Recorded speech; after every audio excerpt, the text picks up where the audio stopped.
Good morning, good afternoon, good evening to everyone who is watching us right now, and I hope to join us very soon.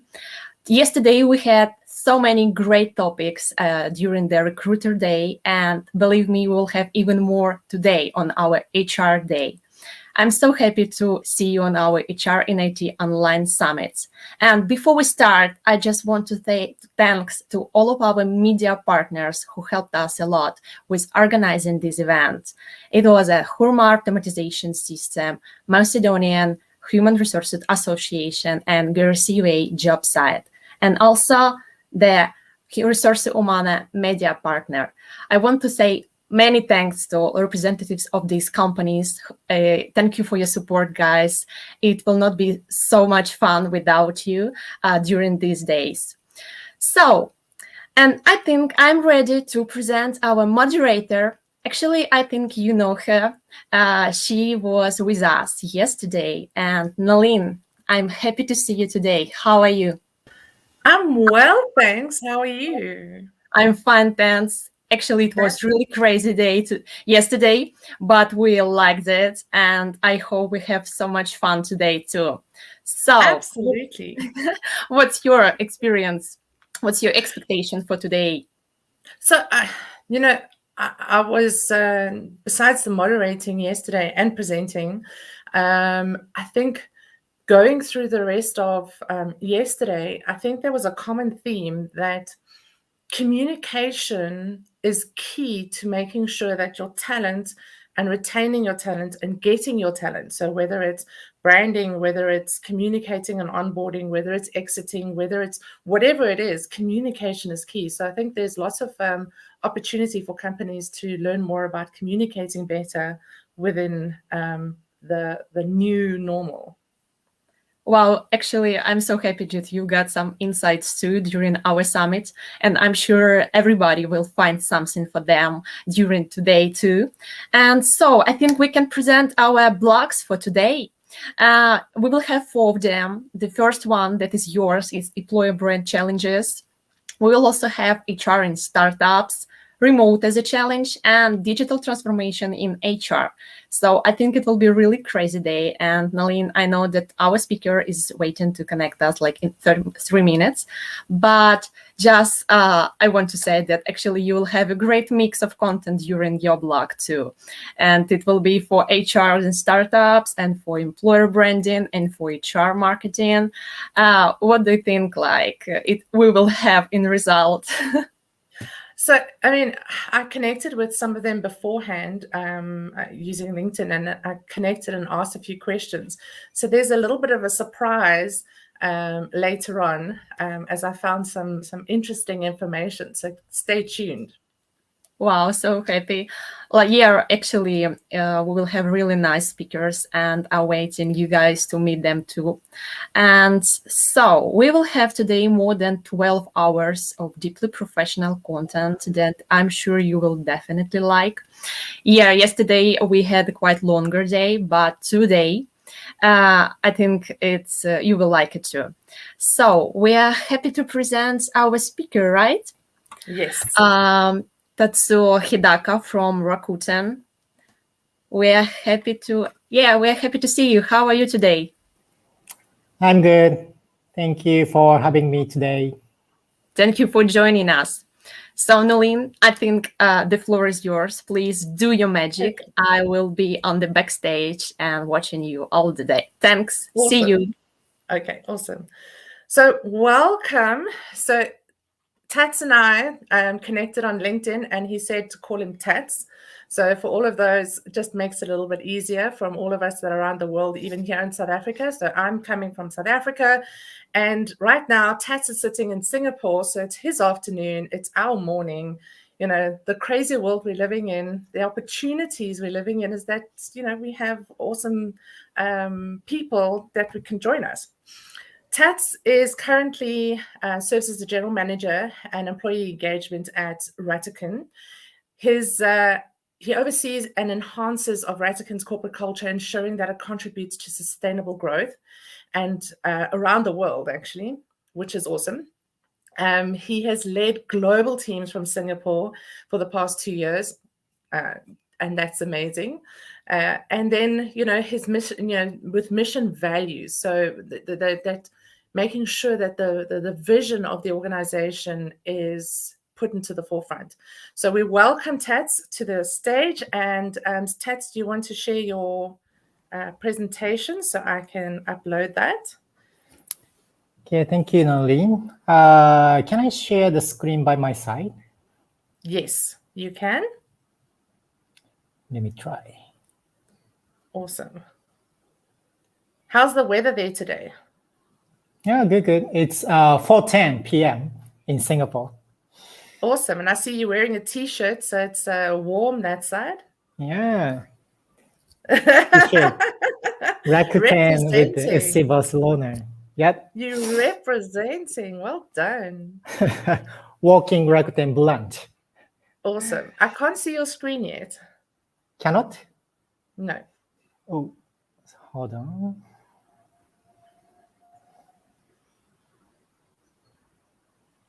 And then I will hand over to Tats to give us awesome information.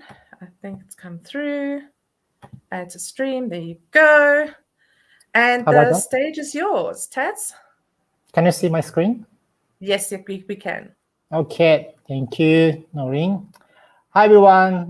This is Tats from Rakuten. Actually, I am representative of the Rakuten People and Culture Lab, which is one of the institutional function in Rakuten Group about people and culture, as you can see. So today, I'd like to share our internal practices under COVID-19, how we could make our culture more stronger than before under this difficult situation. And through sharing our internal practices, I expect that you guys can share your thoughts or your similar practices or suggestions to be shared with me. So this is my original expectation. But if you could get insight from my presentation, I'm very happy to know that. So let's move on to that main content. Before moving on to the content, let me share our great news I got last weekend. So we won the Great Place to Work certified as the first time in Singapore, as a Rakuten Asia Singapore and Rakuten India and Rakuten Biki Singapore. So I truly appreciate the hard working with our colleagues and external parties. So here is today's agenda. Let me introduce myself and Rakuten company, and also how we investigate our COVID challenge from corporate culture's point of view, and also how we deal with these difficulties with our countermeasures. So this is today's agenda. So first, I have that more than 17 or 18 experience in HR consultancy firm in Japan. And Rakuten used to be my long-term client, to be honest. And also, I used to be one of the director of the HR consultancy to support large Japanese companies such as Toyota or Nissan or some companies to be global. So I need to provide a global leadership training program and intercultural communication program or something like that to Japanese large company. But recently, I moved to Singapore and learned a lot from the international companies who has the regional headquarters in Singapore, and try to connect with academic people from Harvard Business School from Americas and ESL Business School from Barcelona, and NTU, Nanyang Technology University in Singapore. So my field is becoming more international and got much more advanced knowledge from outside of Japan, and import these insights into Rakuten Group and validate that effectiveness of the new concept or best practices, and share the external parties. So this is my basic activities right now. So before I move on to the content, I like to ask tech team, IT team, to broadcast our company introduction movie. IT team, can you ask to play the movie? We can make the future better. That's why we aspire to be the first to adopt new technologies and business models. We can make the future better. That's why we continue to challenge ourselves by entering new fields and taking on bold challenges others might shy away from. Like One Payment, a new vision for taking the complexity out of payments, or the One Delivery vision, aimed squarely at addressing the logistics issues society is struggling with today. Making 5G a new standard. Pursuing breakthroughs in the treatment of cancer. We take on these challenges in order to empower people and society, empower every individual, every business partner, delivering new experiences and the joy of new discoveries. To make the future better, more convenient, a better lifestyle, more optimistic. If the way is unclear, we can help each other define it. If there are obstacles ahead, we can join forces. We can move toward a brighter future by taking a step forward together. Walk together. Rakuten.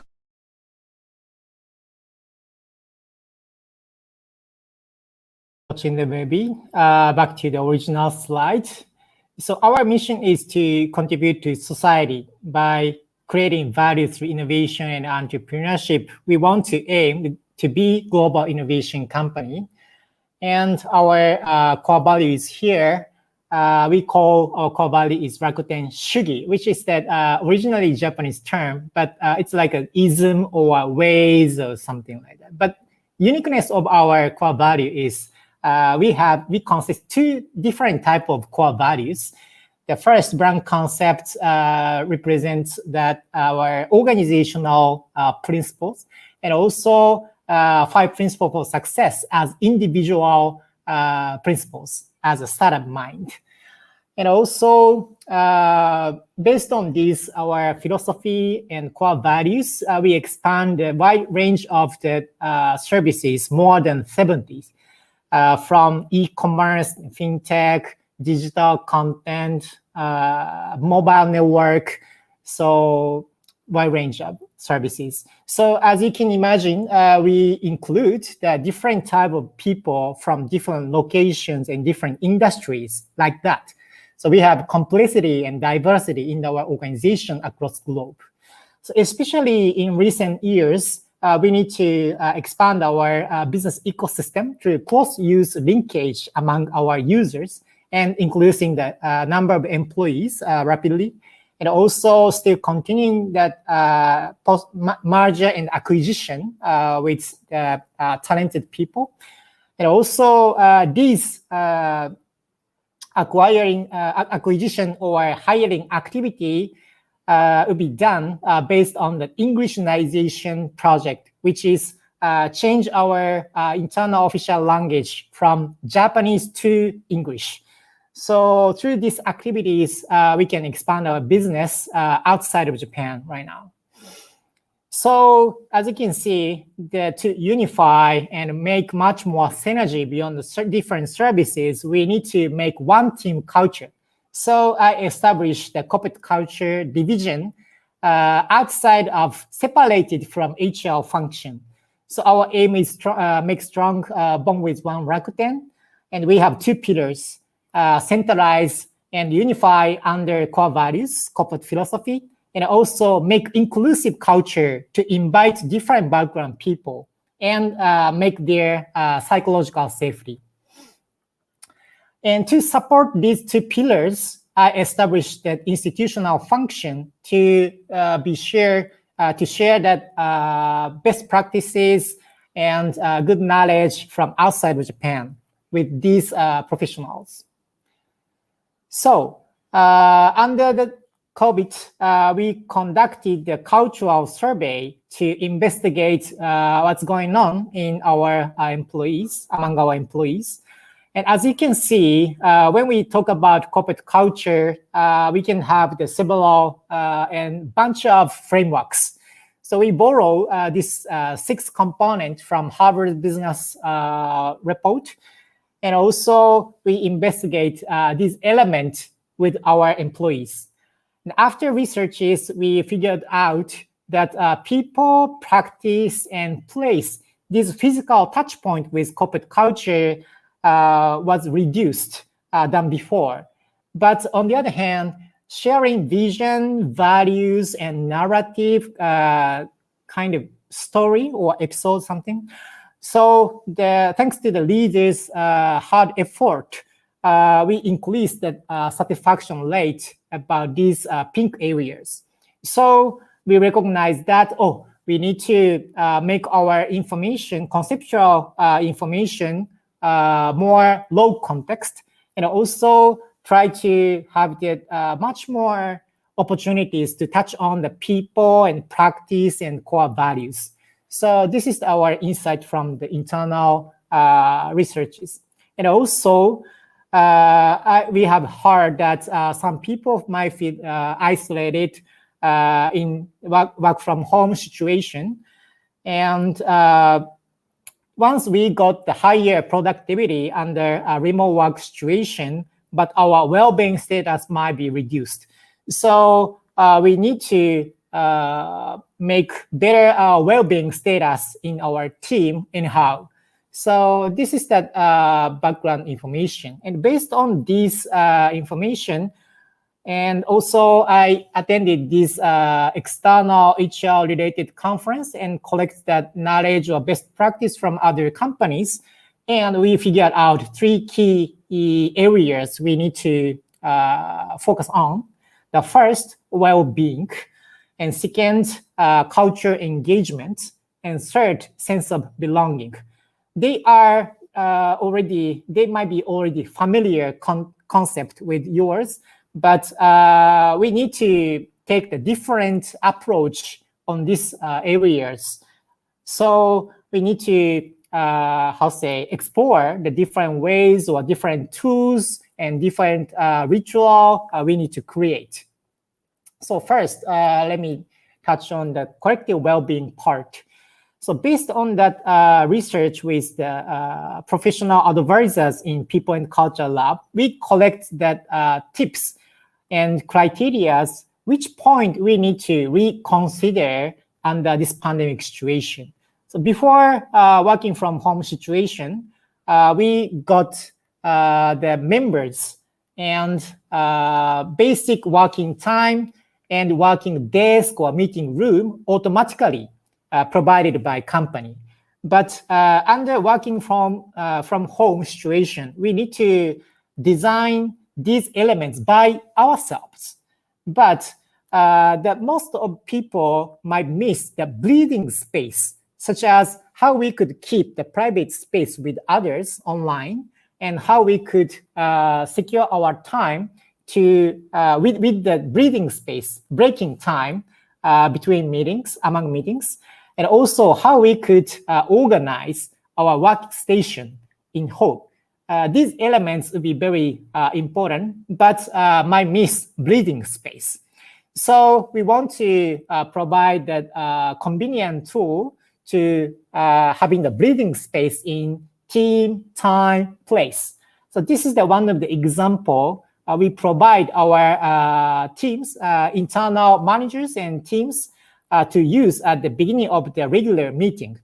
So in the online meeting, so they start immediately. And once we conclude the meeting, we switch off immediately. If so, we don't have the chatting time as a breathing space. So we provide this chatting tool to show up the brief question and exchange the ideas casually at the beginning of the meeting. So our people utilize this tool with several versions of RakuChat tool for their well-being. And also in terms of culture engagement, we came up with that, we can refer that acculturation curve that Hofstede mentioned before. So this is originally developed for the expats. So when they transfer the different countries, they might feel that culture shock and acculturation phase and stable state. But in this pandemic situation, especially for new joiners, they might face the challenges to onboard to the new company.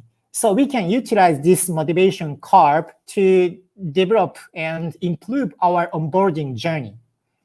So recently, we redesigned the onboarding journey, especially how to share our corporate philosophy and core values in the journey style, such as onboarding introduction and once deep diving session in the first week, and then at the end of the probation period, we have the reflection activities with new joiners.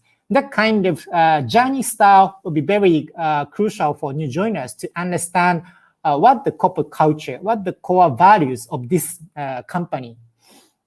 But this is just linear journey. So we need to reconsider that cyclic journey, especially for existing employees. So we developed our own peer-to-peer recognition program, which called ADSTRA. When we want to say thank you to other people, we can select the people's name on this ADSTRA page. And also we can select why we want to send the recognition comment and point to others based on our core values, Rakuten Shugi. So this is a very good opportunity for us to reflect our collaboration and looking back to that our core values, Rakuten Shugi. So this point will be generated the first day of each month.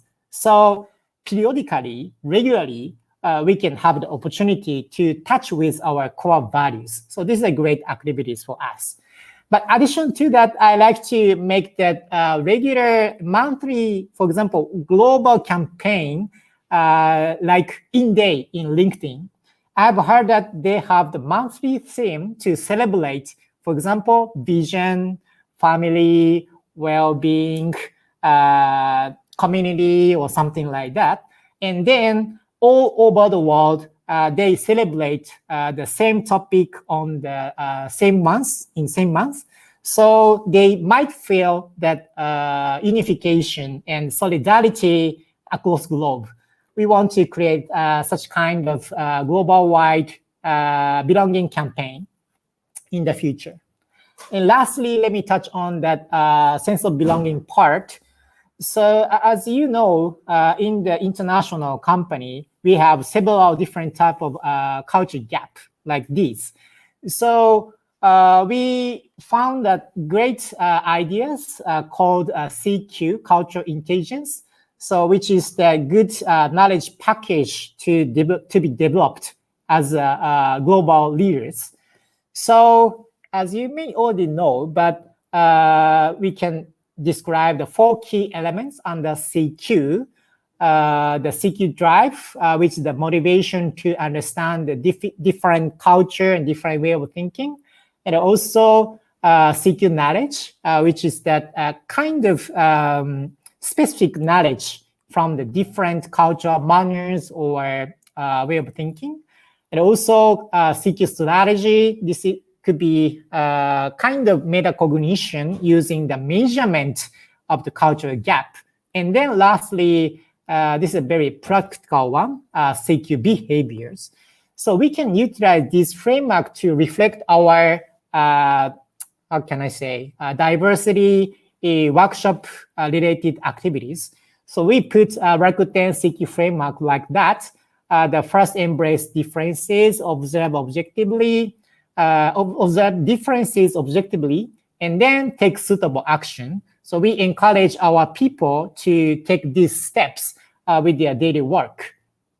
To raise up awareness of these steps, we developed that virtual reality content to stand on the other side, like that. So we try to listen to the employees' voices about cross-cultural conflict in our company, and also try to describe a scenario of the virtual reality content, and shoot the different angle, opposite angle from, for example, Jack's point of view and Yumi's point of view. And then through watching the two different type of perspective, they can understand the other side and try to understand the other side. So this is a great kickstart to raise awareness of the diversity and our CK framework. But most important thing is that develop our practical tips, take suitable actions part. So we want to develop this idea, and we found that great framework, culture bridging, not adaptation, but bridging, developed by Professor IT'21 from ESA Business School in Spain.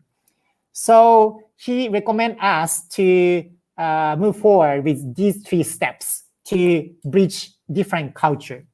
The first, cognitive connection. Second, emotional connection. And third, behavioral connection. So if we start from the behavioral connection, that conflict might be happen. So we need to step one by one politely. So I look back in our internal activities based on these steps. So first, cognitive connection. When we invite new joiners into our company, we try to have our corporate philosophies workshop. In that, we utilize the connecting values activities. It is a very easy way. So once we ask them to describe their own core values, and then learning our corporate philosophy, then ask them to connect their original existing core values, personal core values, and Rakuten's philosophy on the poster through that, I'll say, posting the sticky notes like the left-hand side shows. So this is a very unique way, but the feedback from the employee is very positive. So they came up with that, oh, it's a naturally connected, already connected with my personal values and company's philosophy. So this is very powerful. And organization-wise, when we acquire a new company, I try to connect their existing corporate philosophy structure and Rakuten's one, and try to find the commonality and similarity, and then try to discuss whether we need to shift to Rakuten's one, or try to keep as a coexisting style. So whichever we take, we respect their uniqueness and originality, and try to share our common values at the same time. And then emotional connection, we try to develop one of the activities to collect the inclusive language and share them to our employees. So emotionally, sometimes we might feel that hurt with kind of, energy word, not non-inclusive word. So we try to select appropriate term such as group company rather than subsidiary, and join rather than acquire, and team members or our support rather than subordinate or boss or something like that. So especially we want to respect that each people as one person, as a colleague. So we want to, develop our communication skills with this list much more appropriately. Then lastly, we have the common practices in Rakuten, such as weekly all hands meeting and having the common language, of course it's English, and also common identity, wearing same name badge to show our nickname and picture on that ID badge. So through that common activities, we can feel that common identity and proud of the Rakutenians. So through that activity, we try to overcome the difficulties under a pandemic situation to promote well-being, culture engagement, develop and raise up the sense of belonging. And still, we want to investigate external best practices and try to share on our corporate webpage, People and Culture Lab's webpage. So please visit there and get the knowledge we collected. And also we have the LinkedIn webpage. So please visit there and register as a followers. That's it from my end. Thank you for listening today. Back to you, Noreen. Awesome. Thank you so much, Tats. I think it's been very insightful. I know we have about 5 minutes and you aren't able to join us for the Q&A session later. So what I want to do is ask you some questions, if that's okay. Sure. We have, the first question is there a magic pill in the collective well-being? Mm-hmm. Collective well-being.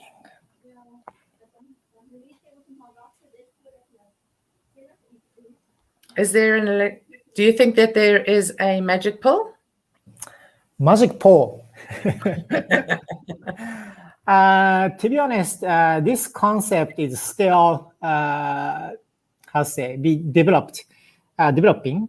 So we need to sound that what kind of key criteria we need to reconsider by ourselves. So that's why we try to make this framework simple and try to raise awareness of these elements that we need to reconsider these elements by ourselves. So that's why we put the triangle framework with breathing space.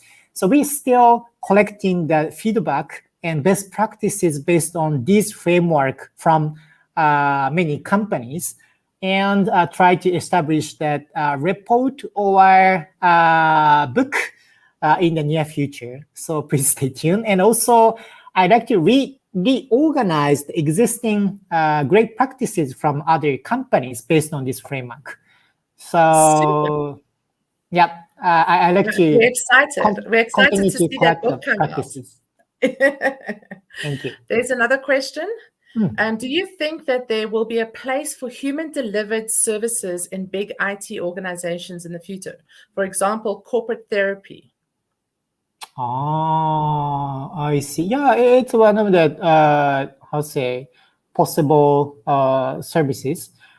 But I think that in this situation, the people try to see on the mobile or laptop when we communicate with our colleagues. So to keep that good employee engagement and keep strong corporate culture, we need to consider how we could secure and occupy the mind share on the mobile or laptop.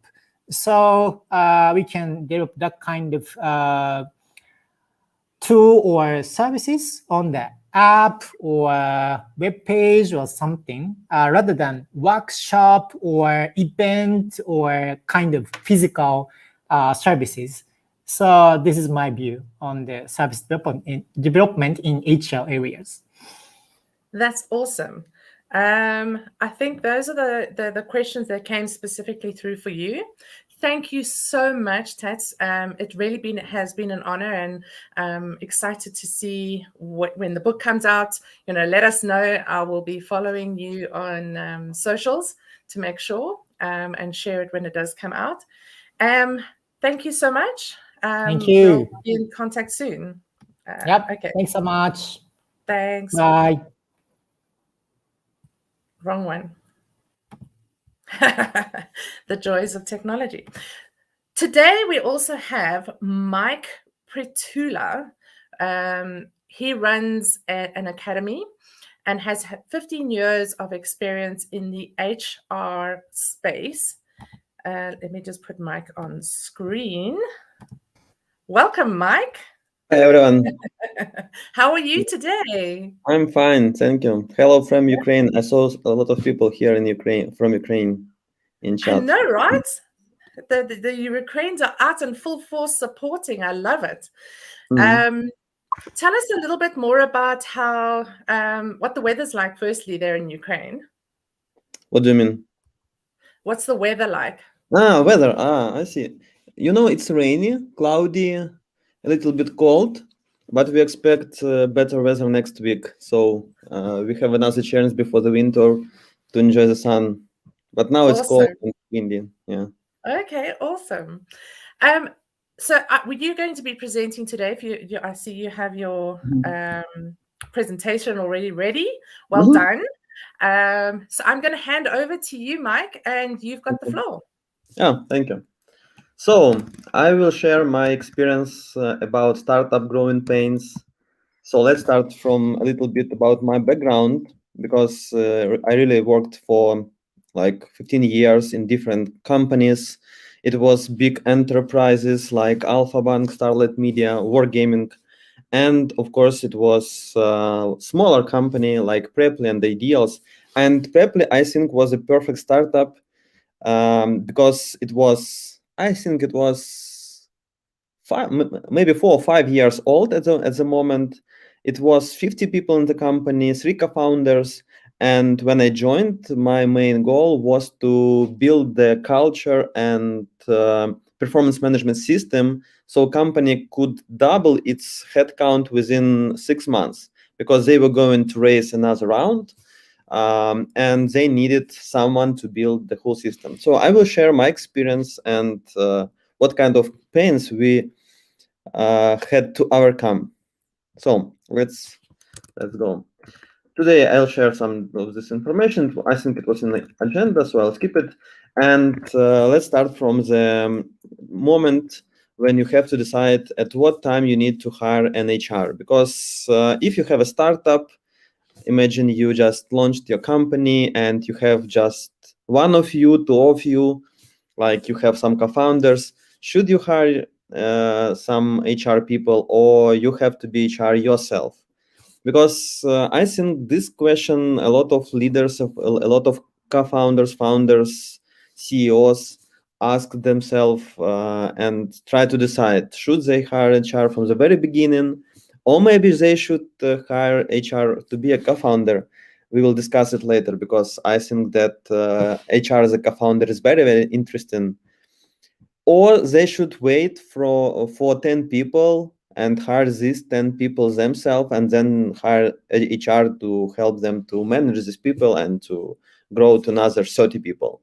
Someone tells that it's the right time to hire an HR when we have 30 employees. And someone thinks that only from 100 employees you have to consider hiring an HR. So I think that hiring an HR in the right time is essential for business success and for startup success, of course. If you are building a unicorn, and I think that every founder is thinking about building a unicorn, not just another startup that will grow to $1 million revenue per year. So if you are thinking about growing a unicorn, you have to think about hiring an HR from the very beginning. Let's consider this case. When I was at Preply company, one of our investor was a founder of Dog Planner. It's Polish-based startup. Actually, I think it's not startup at the moment, but it was a startup.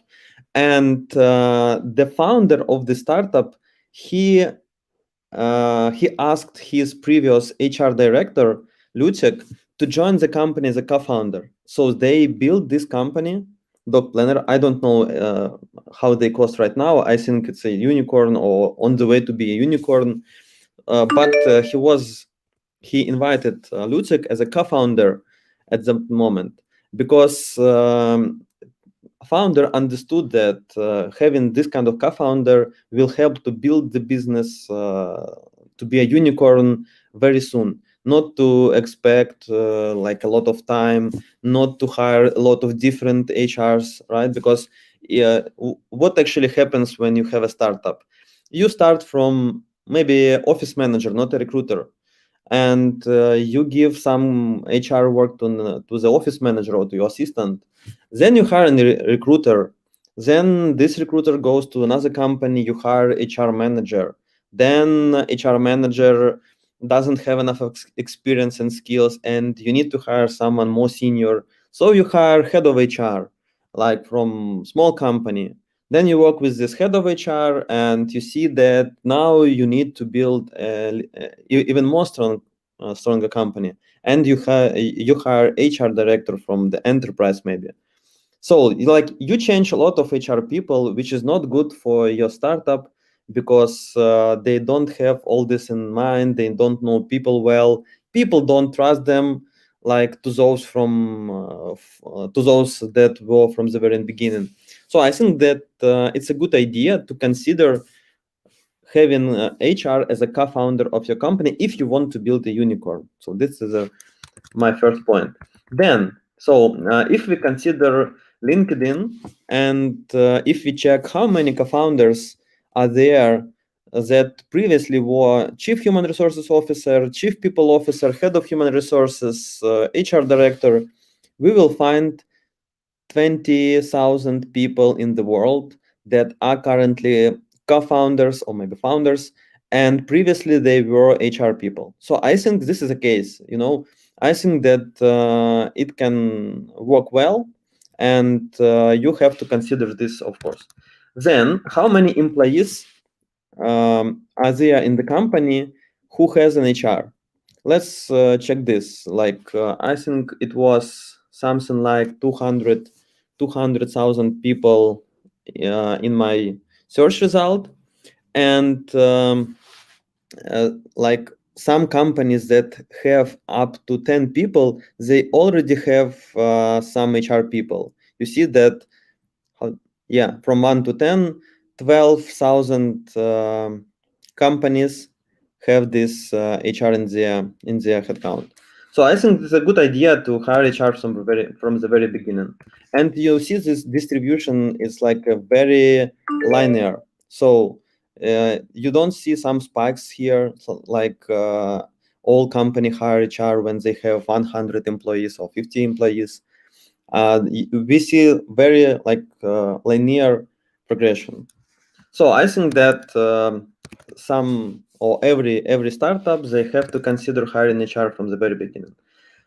And as for the people, I think that probably you have to consider hiring HR generalist. This is a person, because we will talk later about HR from enterprise.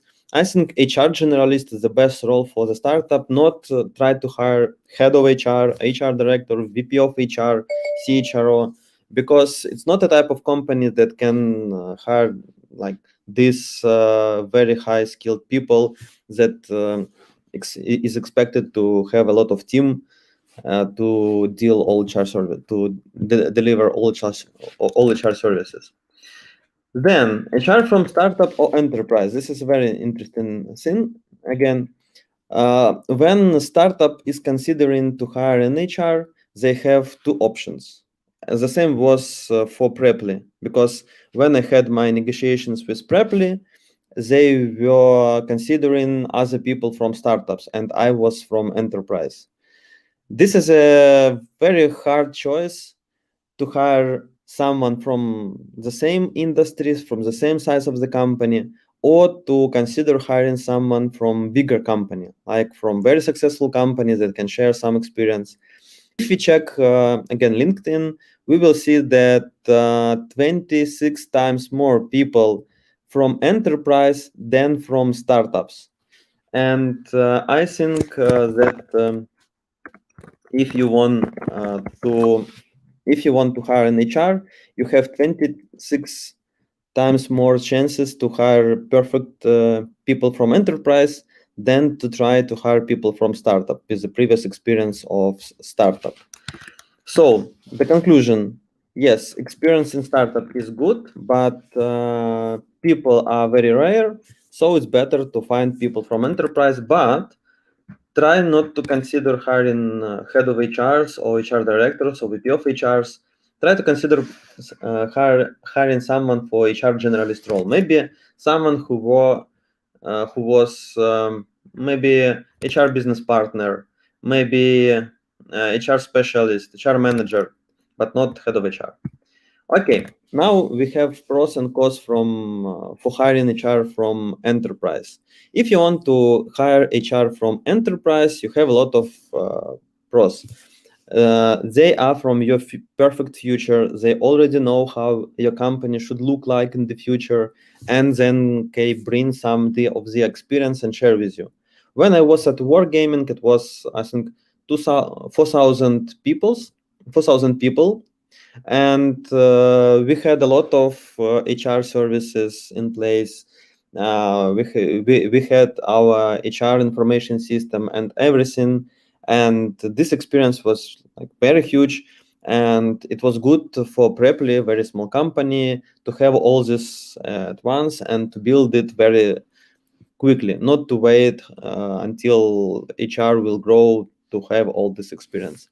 Then they solved lots of issues and problems in big business, so they know how to deal with problems. They have big experience, of course. I mean, people from enterprise. They have broad network among candidates and providers. This is good because every time you hire another people in startup, you need to find your perfect candidate. You need to sell somehow your position, your startup. And if you have this huge network, it's much easier to contact people, to ask for their referrals, to ask for their help, and even to talk to people. Because when I came from Wargaming to Pritula and I was at the interview, for me it was easier to talk to people and to say them, "Hi, I worked for Wargaming. I know your background, I know your problems, I know what you need, what you want." Yeah. Then they have managerial experience, which is good because if you're a startup and you are going to grow your business, you expect to have more people in HR later. They worked with seasoned managers. It's another good point because a lot of HR from startup without enterprise experience, they don't have this experience to work with seasoned managers. They don't know how to talk to these managers, how to be at the same level. Yeah, they are good coaches for your team. They really can coach you because they have this experience. They know how managers should manage their people, and they can share some tools, some people management tools.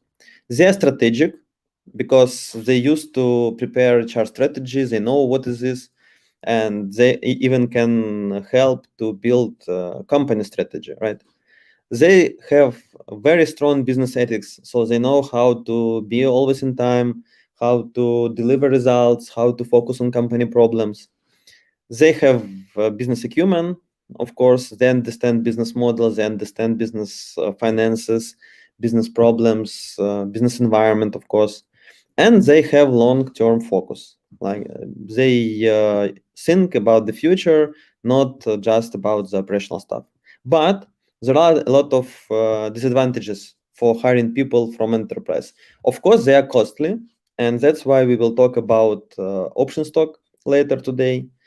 They have lack of hands-on experience. This is true, because a lot of them, they had a very big team to manage previously, and they used to just lead the team, not to do something by their hands. And in startup, it doesn't work. So they have to change their mind and they have to change their approach. They have to start working with their hands to develop some policies, to maybe find some candidates, to have a demo with different HR automation system and everything. They often needs team to make things done, right? They actually, it's not about all, standard working hours, because sometimes enterprise, they work overtime and like 60 hours a week. But some of them, they used to work standard working hours, which is not the case for a startup. Then they have, not of all of them, but some of them have low adventurism. So if you actually startup, I think startup is adventure, and you have to hire this kind of people who want this experience and who believe in it. So you have to check this. What else? Short-term blindness. I mean, they don't think short-term. They always think about the future, about long-term, and if something should be done very short-term, like how usually startup live. They usually live from one investment round raise to another. They don't think, they want to think about future, but usually it's just periods before to money raise. Sometimes they are laid back because they are not from higher environment, and this is something. This is something that you have to consider and to think about, because if you want to hire very like quick, smart people, probably it's not the case. Low adaptability could be, because they know how to do things right.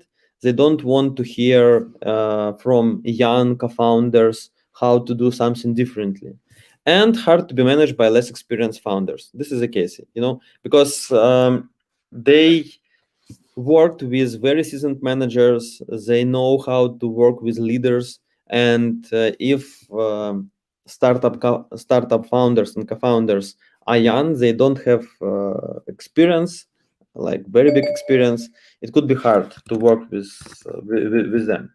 Okay, let's go next. Where to find and how to assess? I think that you have to find your people everywhere. You have to start from friends and family. It's not bad to work with friends and family. You have to consider, but you shouldn't have to be limited by this circle. You also have to consider your network, just social media, and don't be afraid of job boards, of course. Just one life hack from HubSpot, which is from Sales Acceleration Formula book. It's a good idea how to find your first HR, because if you're a startup founder, you don't have a lot of experience of hiring HR. So the one idea, go through your LinkedIn connections and check all HR you have there. Just consider all of them, because you probably already have some of HR in your network and you can talk to them. Then find people from your company and appoint a meeting. And then go through their LinkedIn connections together and ask about every HR they have in their connections. Actually, it's a good idea to be prepared and to do your homework, just to know about what you are going to talk to your current HR, not HR, sorry, your current employees. Then, if you're talking about HR, if you're talking about hiring an HR, you don't have to hire someone you like or someone that looks very experienced. You need to hire and to assess people via scorecard. So you have to prepare a scorecard. What is a scorecard? Scorecard is like a spreadsheet where you have all requirements like hard skills, soft skills, and everything, maybe company culture, and you have a lot of questions to all of your candidates. Then you just ask questions to candidates and you put marks. This is a sample of questions that you have to prepare before you prepare scorecard. And if you want to learn more about this idea, you should have to read this book, Who Solve Your Problem Number 1. How to build relations. I think that building relations with your HR, if you are founder, is very important. And I think probably this is one of the most important thing you have to focus on. Don't consider HR as just employees, because it's something bigger than just employees. Consider them as your most important investment. It's like you're raising the money, but in an opposite way. So let's assume that annual income of this HR person is $50,000 per year. Average tenure of these people is expected to be 5 years, for example. So median human capital ROI is $2 per $1 spent. It's a standard information. You can Google it. Like it's a very standard for every startup. So HR lifetime value, which is something similar to customer lifetime value, is about $500,000. So if you want to make this kind of investment, consider this as a $500,000, and you want to just spend this money, right? You want to have very good return of investment. How to make the most of them? Spend time together as much as you can. This is from my experience, because when I joined Preply company, I was proposed to go to common vacation with employees, and we spent one great week in Greece together on yacht. So I think this is like perfect idea. And then we went to a conference to the United States, and we spent a lot of time together in different events. I think that this is a very important for company leader to spend a lot of time with HR, not just in the office, right? But also traveling, having business travel, maybe participate in some conferences, some master classes, and everything. Coach them and be coached. Don't be afraid to be coached by HR, even if it's more junior people than you are. Share vision and require actions a lot. I mean, you have to inspire this person with your vision, and you have to expect actions from this person, right? But not expect just like in a passive way, right? So I hired an HR, so I will wait something for myself, right? Listen to their voice of wisdom and ethics. Yes, they have a lot to say. They have a lot to share. Don't be closed. Be open to it and consider it. Like try to understand why they want to do something, like, or to consider employees in a different way, because HR ethics and company ethics are very important nowadays. Okay, spend time together, really. This is a good information from an article from Mr. Dunban. He wrote a book about a Dunban number, and what he says that it takes 200 hours to build good relations. So I think that what founder or co-founder should do, they have to try to spend 200 hours with their HR for the first year, to have very good and very close relation. This is our photo from Greece. So the team, I think, we are missing one co-founder here. So some of people from the company and myself. We spent 1 week together, and it was very good start, because I learned these people, they learned me, and it was very easy for us to deal later, because we know each other very, very good. And now typical startup growing pains. Standard pains, I think this is a standard pains for every startup: lack of goal alignment or not having goals at all. So the solution here is to introduce OKRs or something similar. Weak culture, easy to break. And here you have to describe it and ritualize it. Yeah, of course, ritualize, not just to describe and put it on the walls in the office. You have to build some rituals around it, like to conduct some meetings and discuss this culture and introduce it in every HR sphere. First-time managers, another pain point. You have to establish weekly workshops on managerial tools. What I did at Preply, I had my weekly 1-hour workshop for all managers, and I shared some of my tools with them. I mean, people management tools. And another pain is low employer brand awareness. Start using sourcing tools. Don't depend on just job boards. You have to source candidates. You have to work with specific candidates. Don't wait for applications. It doesn't work in startup. So here are some advice. Is it the right time for HR or Yeah, for HR automation. Absolutely. When I joined Preply and then I joined Ideals, which is another company, I started from choosing HR solutions because I think that it's much more easier to introduce HR solution, HR automation solution from the very beginning than to introduce it in a big company. Because when I worked at Wargaming, it was hard to introduce a new HR system, right? Because we had to talk to a lot of people and to tell them why they need this solution. What do you need to consider? OKR and alignment feature, recruitment with scorecard and better candidate experience, good analytics, pulse survey, not to miss something important, because in startup it's very important to have this pulse survey and to deal with low marks. Org structure and people data, employee handbook and newsletter, one-on-one and performance review, everything of this, all of this, you have to find in HR solution. One of this solution could be People Force, which is I think actually it's one of the best solutions because it's all in one solution.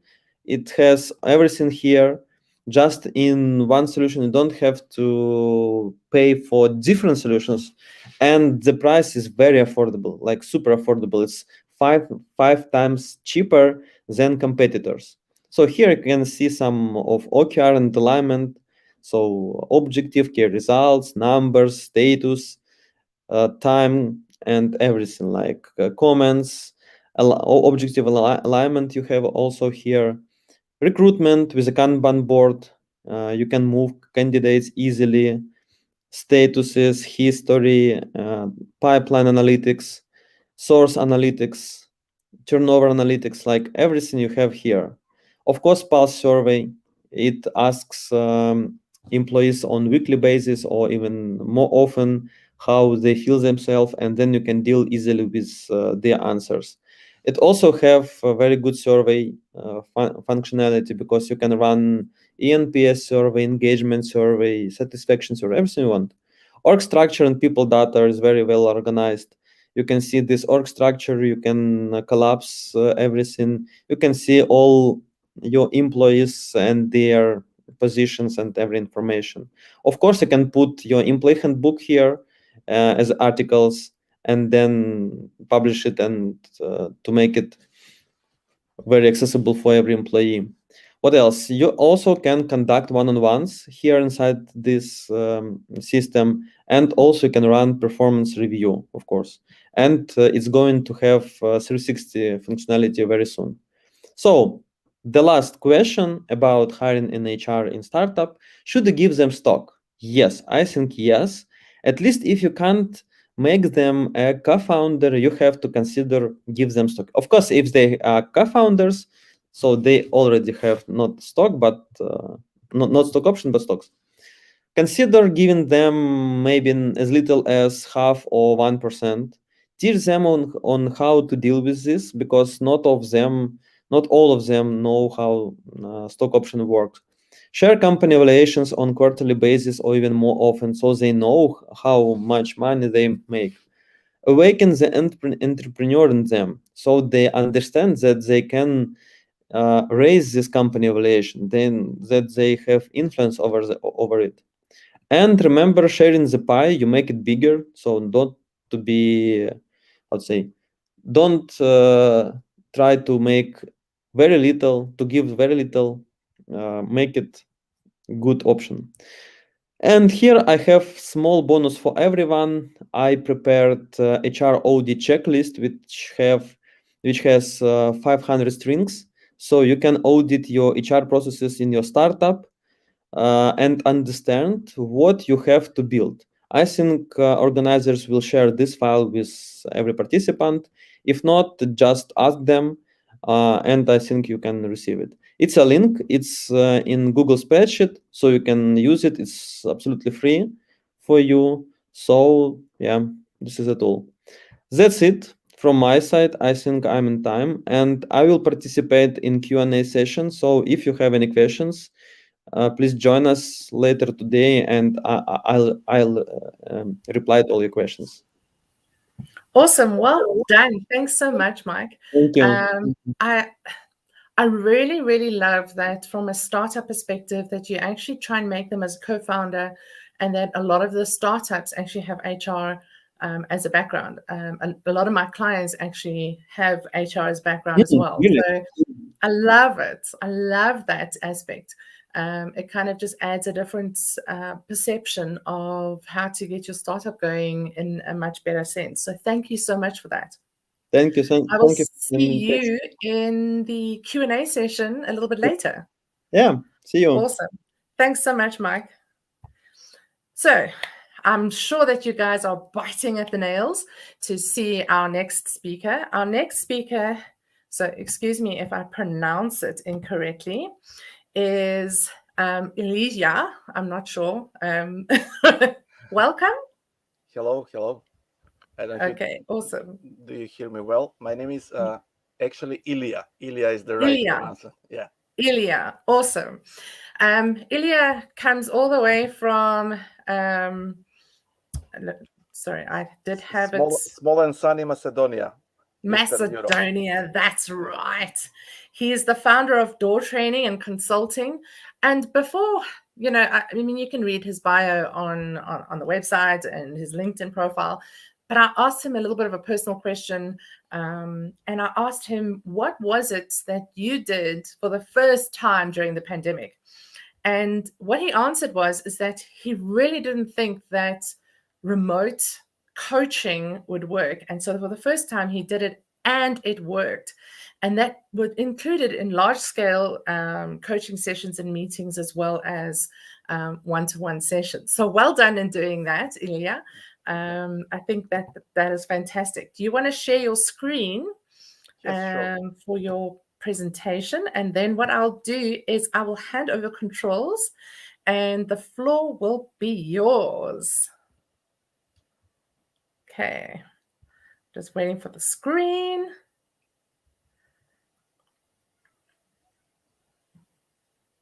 And so while we're waiting, Mark says he likes the aspect of making employees part owners. I love that as well, Mark. It enhances participation and productivity. So thanks, Mike. I don't see your presentation yet. Yes, there is some challenge. Something is blocking the, I don't know what. Okay. In the meantime, while we're getting that sorted, if you have any questions, please make sure that you pop them into the comment section. We'll make sure that we try and get through a lot of the questions at the end of our Q&A, at the end of the block, at the Q&A section, where all our speakers, except for Tats, will be joining us and answering as many of the questions as we can in, flash. So I see the presentation is ready. There you go. And the floor is yours. Okay, thank you very much. I'm very excited to be here with all of our HR colleagues from all over the world. I enjoyed yesterday speakers, so many interesting insights and concepts we are emerging now these days during this complicated Corona time that we are living. And actually, my presentation is also a kind of introduction into the agile way of working in the big organization, and how can human resources implement agile principles, agile values in their daily working, and create bigger adaptability and agility of their organizations. So one more time, my name is Ilija. I'm coming from Macedonia. I am business trainer and coach for more than 20 years. I spent some 15 years in the corporate world, working for big organizations like General Motors, British Petrol. But after the financial crisis, somewhere 2011, I decided to skip and start my own training and consulting company. And we are actually spread all over the world. Door International is present in more than 70 countries. offering different leadership and people development programs. And what is the most popular and the most demanding the last few years are the agile topics. So agile leadership, agility in HR, agile coaching, because this change into this more adaptive and agile organization started from the big companies like Google, like Amazon, but now almost everybody is going towards this journey. And we think there is only a matter of time when all the organization will shift to the new way how organizations are based, to forget the old traditional managerial command and control model from the 19th century, and to start working with cross-functional, multi-dimensional teams, and embrace the teamwork and everything that comes together. So I see Agile as an international consortium for agility, like a guardian of agility, is the organization that is protecting and helping people and organization to understand agility the right way. So for all of you who still haven't who still don't know a lot about agility, please visit ICAgile website. And of course, Management 3.0, like a new concept of agile leadership, new approach where leadership is redesigning, where we think that management is a group activity, that everybody should be a part of making decision, of risk taking, and everything involved in our teams, in our organizations, not only a privilege of 1-2 people like in the traditional management systems. So this way of working help a lot of organizations be successful, especially now during the COVID crisis that we have. So I prepared a few slides regarding these topics, and you see on my screen the 4 basic values of the modern agile approach, that people are in the focus of HR. We say we must bring people back on the table, because all these policies, processes, organizational demands from owners, top management, somehow created HR like administrators, like order takers. And now we say let's work more with our people, with our most valuable resource that we have in the organization. Then let's bring value constantly to all stakeholders, not only to bosses and business owners, but to employees, to middle managers, to clients, to outsource partners that we are working with. All the stakeholders are important, and HR should be treat each of them equally and bring value at any interaction possible. Also, HR is very the crucial of HR is very focused on creating this psychological safety environment where people will be safe to open up, to speak up, to share ideas, to show that they are not perfect, they are vulnerable, and to embrace this safety, because that way people will feel more free to innovate, to participate, to give great ideas, and to help their teams and organization improve the way of working during complex situations like now we have with the COVID. And of course, this model of continuously improving, experimenting, probing, prototyping, and of course failure is should be tolerated as maximum as possible, should be created this mindset that failure to fail is okay, especially when you are in such a mood of constant learning and constant finding best ways how to work in your organization. So regarding the next roles of HR, we can say that some challenges HR people have in their organizations, and we will see now. Just I have a little challenge with my PowerPoint. Some of the main challenges that people have in the organizations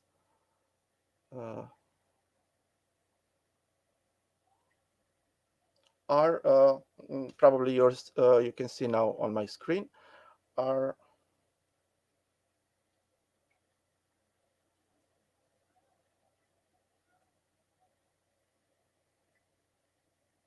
sorry for a minute. So some of the common challenges that HR people are having in the organizations are basically from the influence of the COVID or the Corona situation that we have now. The last 2 years, almost all our operational activities are connected to the COVID, to create safe environment, to create environment where people will feel safe to come at work, to work. But eventually, due to the COVID, the impact of the remote work came on the stage. So now we have more than 50% teams, organization working remotely, distributed. And we have this trend that a lot of the people would like to continue working remotely, not getting back in the office, because they find more benefits in working from home. And organizations that will provide that for their people probably will be more successful in terms of the retention, in terms of keeping the people in this organization. And of course, the managing, we have now 5 generations of people in our workplaces. Now the generation Z already enter in our companies. We still have baby boomers. And for HR, this managing this navigation of 5 totally different type of people is very, very challenging. Everything connected to people is really very complex, and HR people are having big challenges with this issue. And also the constant impact of technology. Every day we are hearing about some new application, new software, new hardware, whatever it is that our companies are buying, implementing in the work, and HR have to prepare their people to improve their skills in this digital way of working that we are going every day. Of course, all this is happening through some change management. Either you are implementing new software, new hardware, whatever.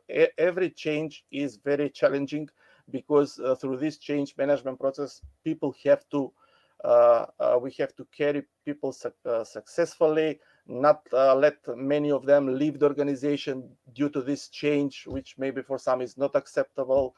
There is always this huge resistance to change. And the new business models that start being developed now during this Corona situation are very also challenging, and HR people have to find way how to help their people accept the new business models, the new shifts in their job positions, in their roles in the organization, because this is the only way how we can survive in such a situation. Also, any change, any culture cannot be effectively implemented if there is not a change in the leadership approach, in the mindset of leaders. We are still seeing a lot of command and control style between our managers. Managers who are not role models, who are not coaches, who are not giving effective feedback to their people, to their teams, cannot help them overcome all these challenges. So this is one of the maybe most difficult challenges that HR have, how to create development programs, programs where they will impact and start changing the mindset of their managers. And of course, here is the distribution of and outsourcing of a lot of the work to outsource partners, to freelancers, this gig economy, have produced a situation where HR have to communicate with a lot of different type of business partners, and all this is very challenging, very difficult to do in your daily work. And we want to say that probably most of these complex situations and challenges are caused by the VUCA. And when we speak about VUCA, we want to say, probably you're hearing a lot of this word the last years, but just shortly I will try to illustrate these 4 words: volatility, uncertainty, complexity, ambiguity, with the COVID situation that happened. So if you remember, in January 2020, we were watching on TV and see what is happening. Something was happening in China, in this city of Wuhan. So for some, that was some new flu, maybe no big deal. And this is the ambiguity, that we didn't have any clarity on what is going on. Is it dangerous? Is it contagious? But will it come to us? And many of us were like in our comfort zone. No, it's not a big deal. Nothing will happen to us. But when it came to Italy, Italy was the first country in Europe affected with the COVID from China. Then started this complexity where people, leaders, organizations, government couldn't find the best way how to stop this disease, how to fight with the virus. And this confusion, this situation created a real mess. And then started spreading, on all the countries. In some countries were maybe lucky that the virus didn't came very fast. And this is connected to the volatility, that you don't know the speed of this change, when it will affect you.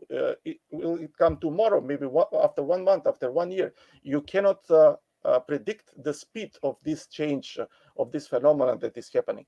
And then we saw that we have the second wave, the third wave, now we have the 4th wave after almost 2 years.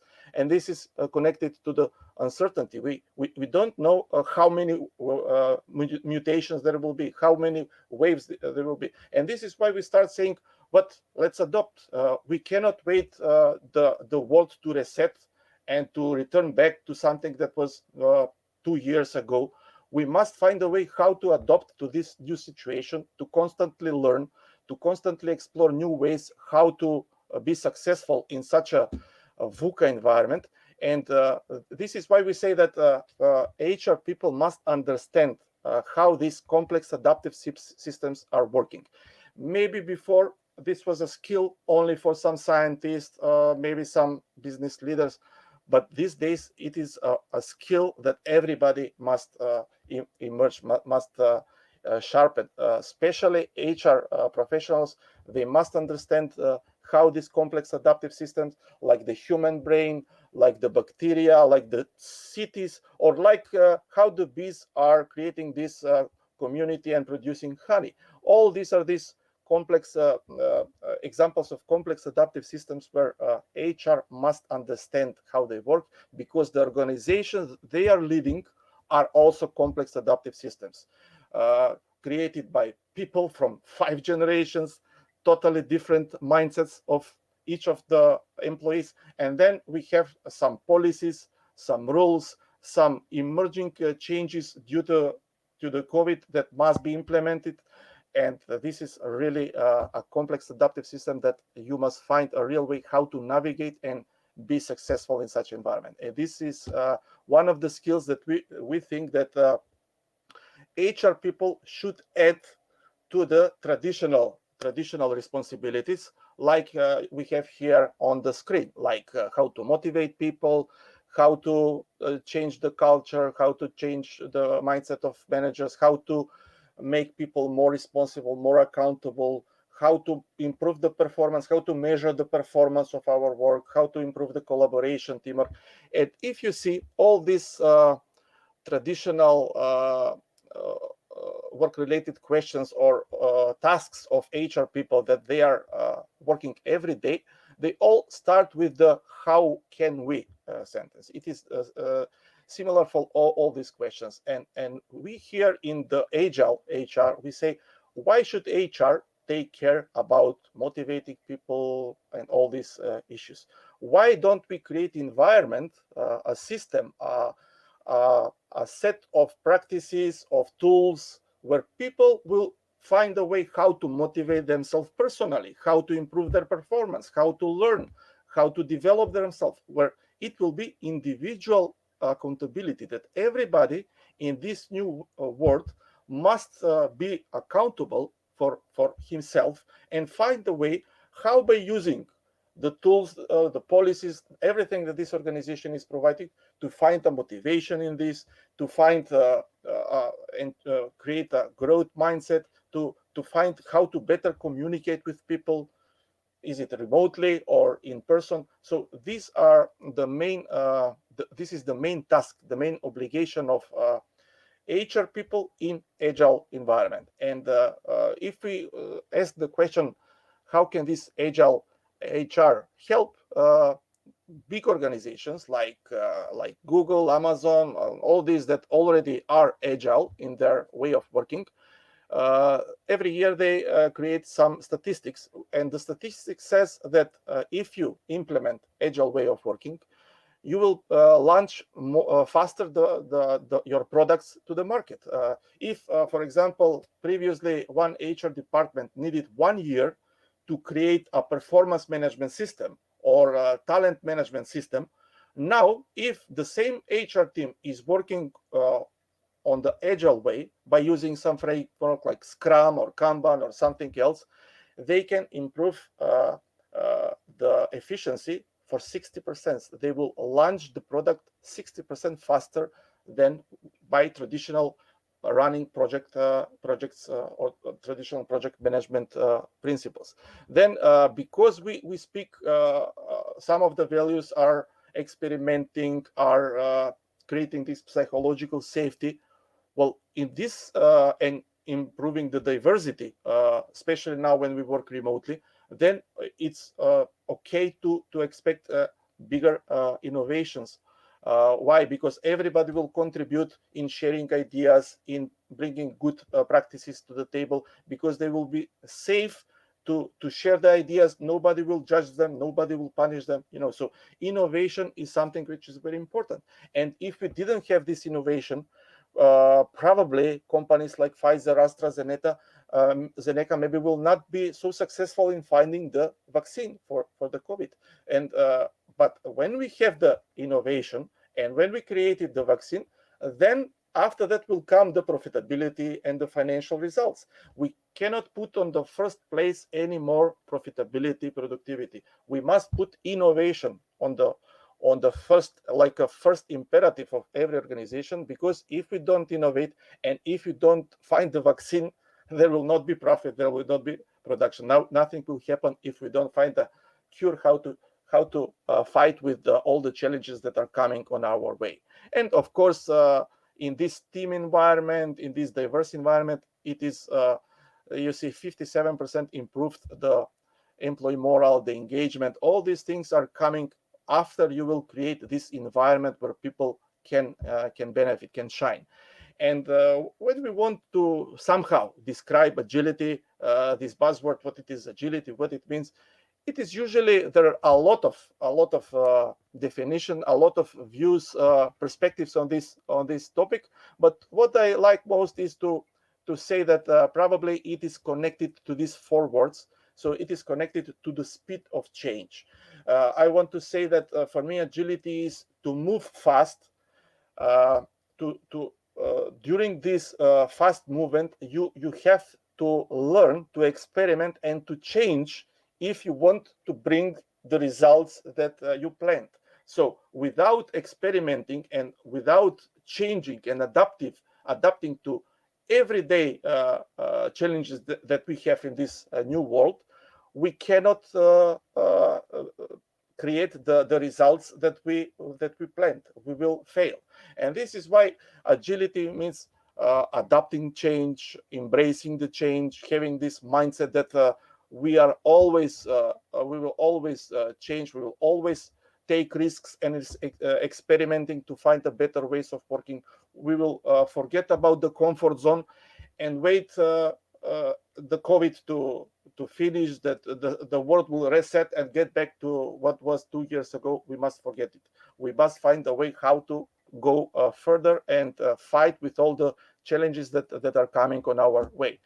And this is the in this direction we are coming to the new role of HR in the organization. What is the new role of HR organization? So if previously HR and still was taking care about these traditional systems that are looking like hierarchies, like pyramids, this top-down approach, which we see, everybody agrees, they are very slow in terms of communication, in terms of responding to the market change, customer change, in terms of decision making. If we wait, if we have, I don't know, 5, 10 levels in our organization, and from the bottom we see some problem and address it upstairs to the top, until the information, the problem comes to the top managers, it will be too late. And this is why we speak, this is old structure created in the 19th century by Frederick Taylor, the first engineer who created the scientific management approach. And very little changes are being made in this way of working almost 150 years. So this is now, it is the time when, due to these challenges that we have with the new way of working, HR must help in transforming the traditional organization into more agile, more adaptive organization. And here we speak about organizations similar to the networks, similar to how I mentioned before, how one city is working, or how the bees are working, how the human brain is working. This correlation between departments must be stronger. HR must sit on the table with everybody. One HR professional must be a part of the meeting of the marketing when they are creating some new products and launching some new service, sales, IT. All departments must be cross-functional and connected in a better way, where we can contribute. We will not create silos. We will not create departments which are confronting one with another. But on the other way, we will create stronger teams that can redesign, that have multi-talents, multi-skills, and that can face any challenge that will come in the future.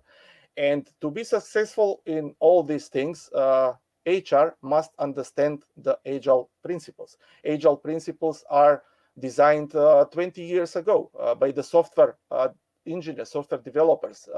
And during the last 3 or 4 years, now I think 3 years before, it is created the Agile HR Manifest, which have these 6 important principles that we are somehow giving favor to the things that are on the left side, but also respect the things from the right side. But we must give more attention to creating collaborative networks instead of this hierarchical structure. We understand that maybe not all departments, maybe not the entire organization, can immediately transform into a cross-functional team. But let's start with these departments that can do it. ITs, we are seeing that they are working 20 years that way.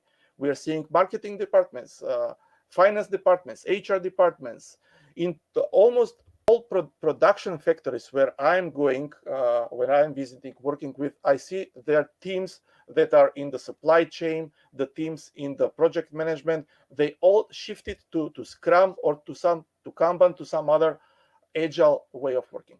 Then they must focus on the transparency over the secrecy. This transparency in the organization is very important. Everybody should know, and the previous speaker mentioned OKRs like objectives and key results, like one of the most popular goal-setting system these days, says that my key results, maybe I'm the general manager, should be transparent and everybody should see them. What are my goals for the next quarter, for the next year? Then we speak about adaptability over perspectiveness. It was okay previously to create 5-year, 10-year business plans, but we see in this VUCA environment, it won't work anymore. We cannot keep to the numbers, to the plans that we made before the complex problem came. We must adapt. So adaptability is something that is more important than keeping the old plan that you create before. Also, in terms of people, inspiring people through the purpose, through the meaning of the word, through the making the job more interesting, and improving the engagement is more important than keeping this old-fashioned retention strategy. We will recruit you now, and we would like to keep you here until the end of your career. No, it's normal, especially with the younger generation of people, that they want to shift from one job to other, from one company to other company. And with embracing the team power, we will and the reteaming of the teams, we will survive in situation when some individuals will leave our organization. Why? Because we are empowering the teams and we are forcing the teamwork, and the team will carry over all the challenges, even if somebody leaves the team. Then we speak about the intrinsic motivation, putting on the table more work on this, forgetting about some extrinsic rewards, bonuses, such things. And finally, the ambition over obligation, because we think that HR people should be brave, should be curious, should be always in front with good ideas, with good examples. And with this, I would like to finish my presentation. I think I'm on time. I think that agility in HR is already here, and every HR professional should start thinking about this and moving towards creating the agile teams more agile. So thank you for the time, and I'm here later in the discussion panel for more questions, everything concerned agility in HR. Awesome. Thank you very much for your presentation. It was very insightful, and we look forward to the Q&A session a little bit later. Yeah, thank you. Sorry for the small problems at the beginning with the slides, no, but it's all good. It's all good. It's VUCA. We must adopt what to do. Yeah. Exactly. It's all good. Thank you so much. So now we have our next speaker. So Dina is our next speaker. I'm putting her on stage. Hello, Dina. Hello. How are you?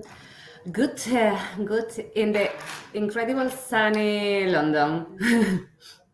Oh, wow. So you have some sunshine today there in London. Yeah. A very rare occurrence. Yeah, we are saying goodbye to the summer today. Oh, shame. Yeah, we're going into our summer here in South Africa. Please share your screen in the meantime, so while I'm introducing you. So Dina is not someone who is not used to presenting. I have stalked her a little bit on LinkedIn and socials, and I think she's been at phenomenal places, presenting on stage to hundreds and thousands of people. Has extensive international experience in Spain, Brazil, Australia, UK, within the talent management areas. So, and we've been working locally in the regional corporate roles and combining innovative point of views and strategic, tactical, operational expertise and deep knowledge of HR. So today she's going to be sharing with us a load of information. So make sure you've got your pen and papers ready. And I'm going to hand over the stage to Dina. Thank you.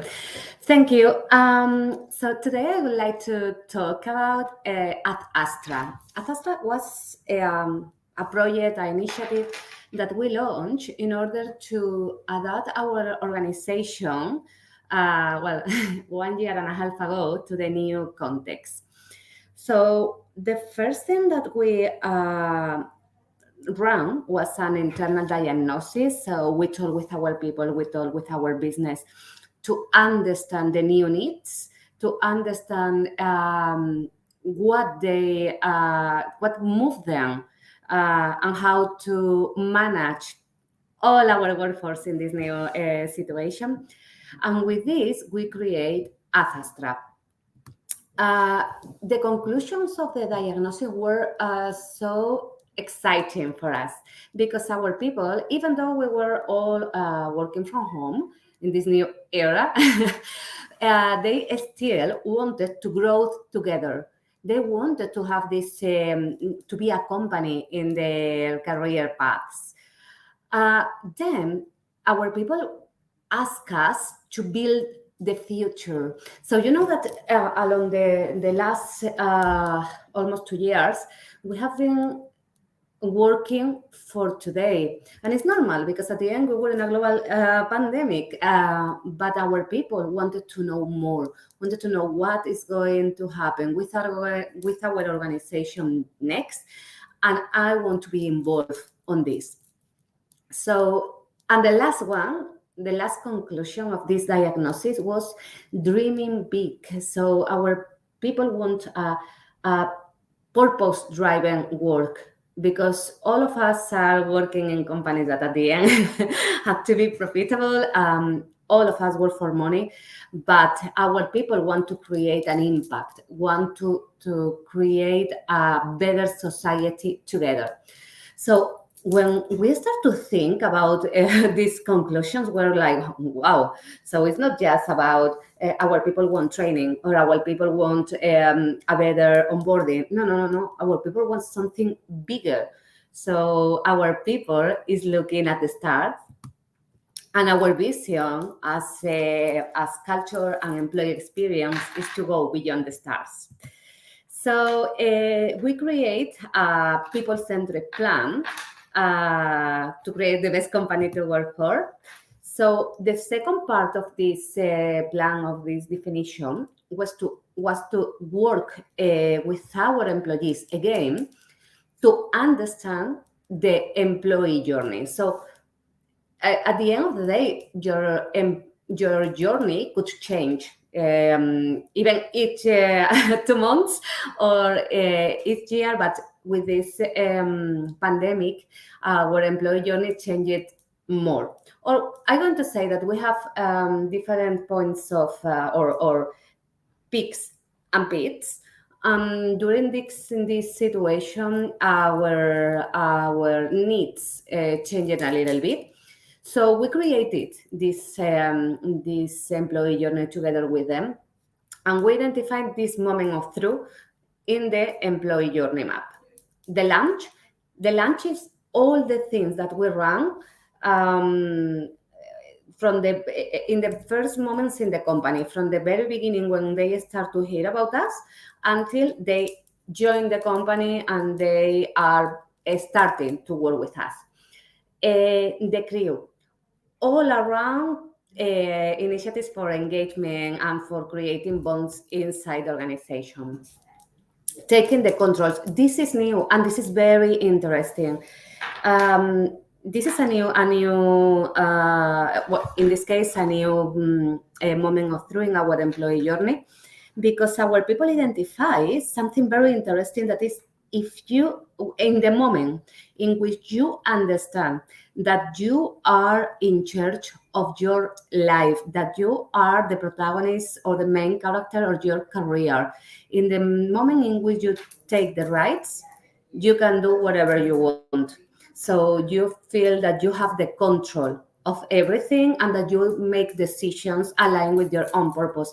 What is amazing. So we include this moment of truth to reinforce this empowerment in our people. Setting the destination. This is another moment of truth, because it's the moment in which we set the objectives, the annual objectives and the career objectives of our people. So this is very key, a very key moment. Exploring. So you have already your objectives set, and now it's time to explore a little bit, to learn, to grow, and to look for people who help you in this, accompany you in this journey. And then the landing.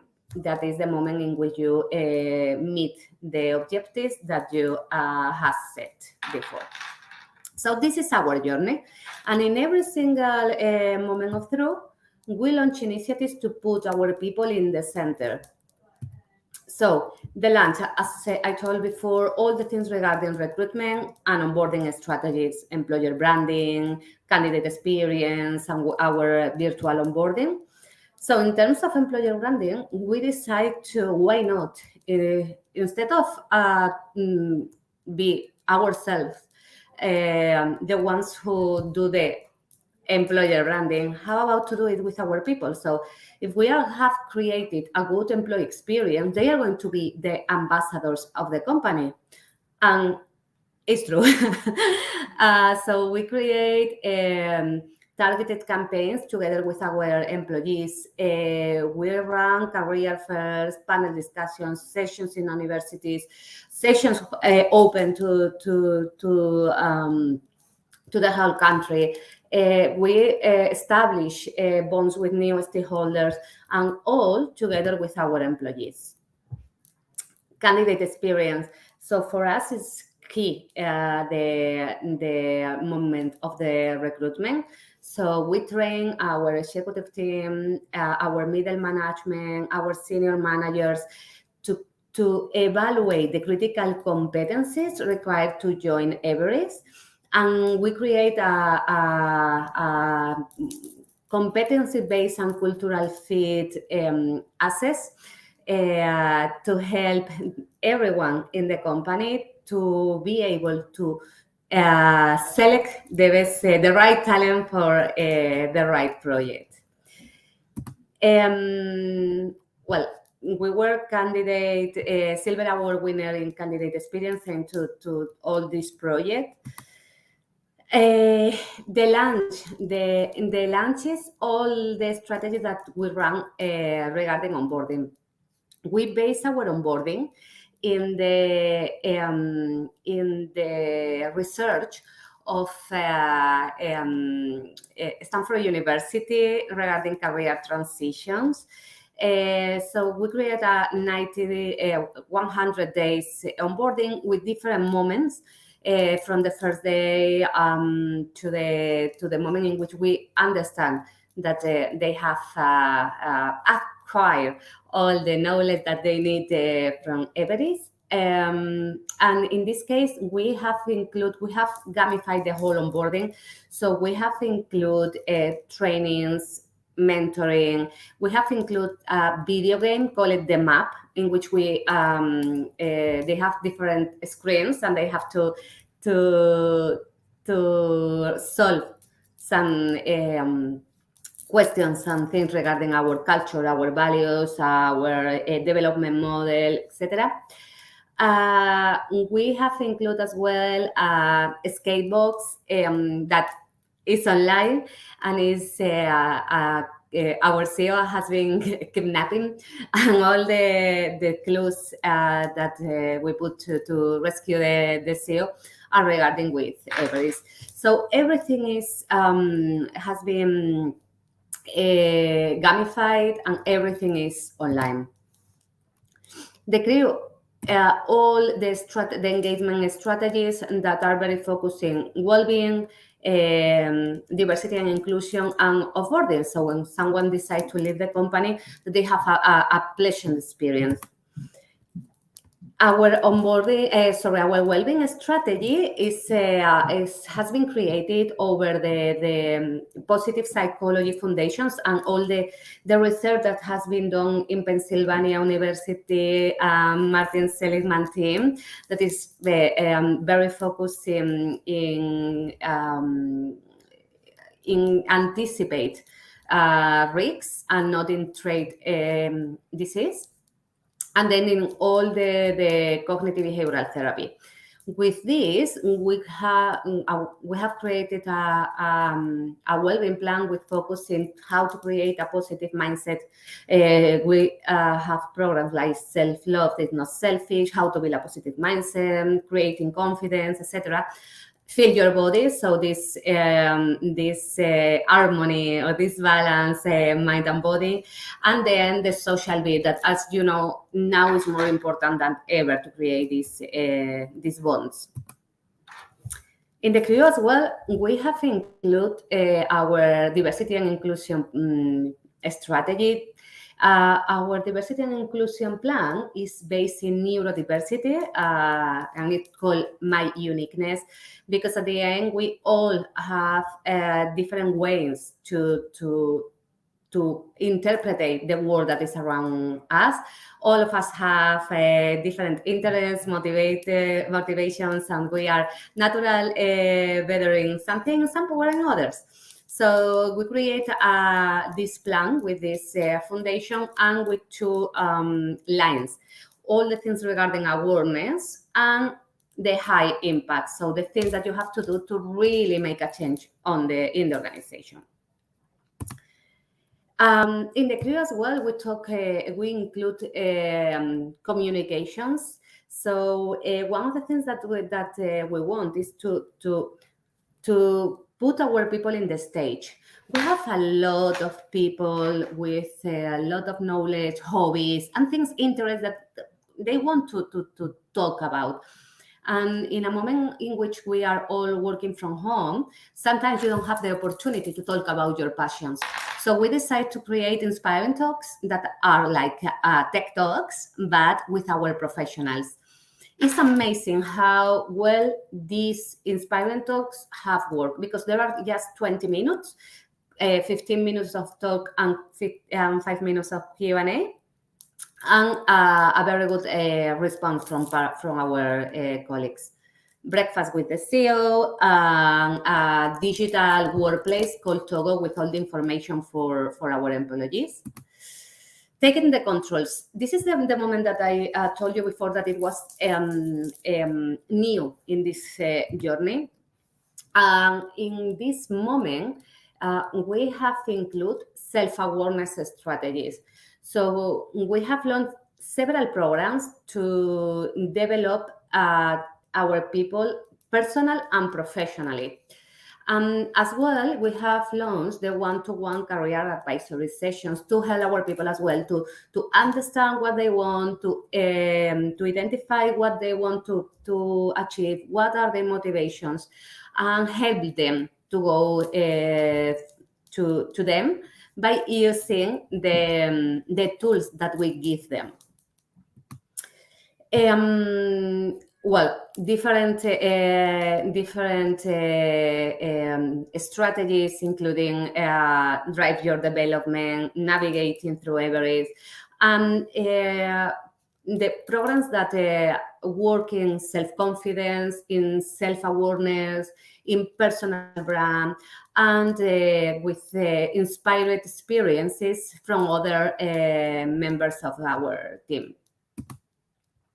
Setting the destination, key moment, because it's the moment in which you set your objectives, and we are very focusing continuous feedback and all the annual feedback cycle. So we create different trainings. One of the most popular is the visual thinking workshop. This has been very, very popular because it's short, just a couple of hours, and help you to visualize things that you sometimes cannot verbalize. So yeah, in this setting the destination, we are very focused in people, for helping them, to empower them to be able to raise their hand, to ask for the things that they need, and for sure with our middle management and senior management in making help them to manage difficult conversations and how to grow by making their teams grow. Exploring, this is once you set your objectives, all the things, all the strategies that you have to help our people to evolve and grow. Projects, training, mentoring. So in terms of training, we have face-to-face training and online training. We are 350 people, and as you can see, face-to-face training, almost 200 people has completed at least one training, and this is increasing when we talk about the online training. We launched the new mentoring scheme helping our mentors to support the mentees more than ever now, with a mentoring resourcing center, a mentoring certification, a mentoring evaluation. And now the 88% of our people have a mentor. Projects. So our people, we have an internal job searching tool. So all our jobs are open externally and internally. So our people can apply for the open positions that we have. But because, as I told you that from the beginning, is we should empower our people for them to understand that their career is in their hands.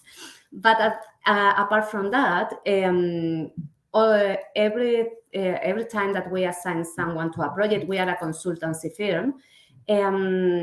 We launch assignment surveys to see if this assignment is filling the needs of our people. And we have as well a tool called My Preference, in which our people can tell us what kind of projects they prefer, what kind of assignments. So we have this into account for the next steps of the career of our people. The last but not the least, the landing. And in the landing, we evaluate two things. For sure, the number of change of categories that we have in the organization.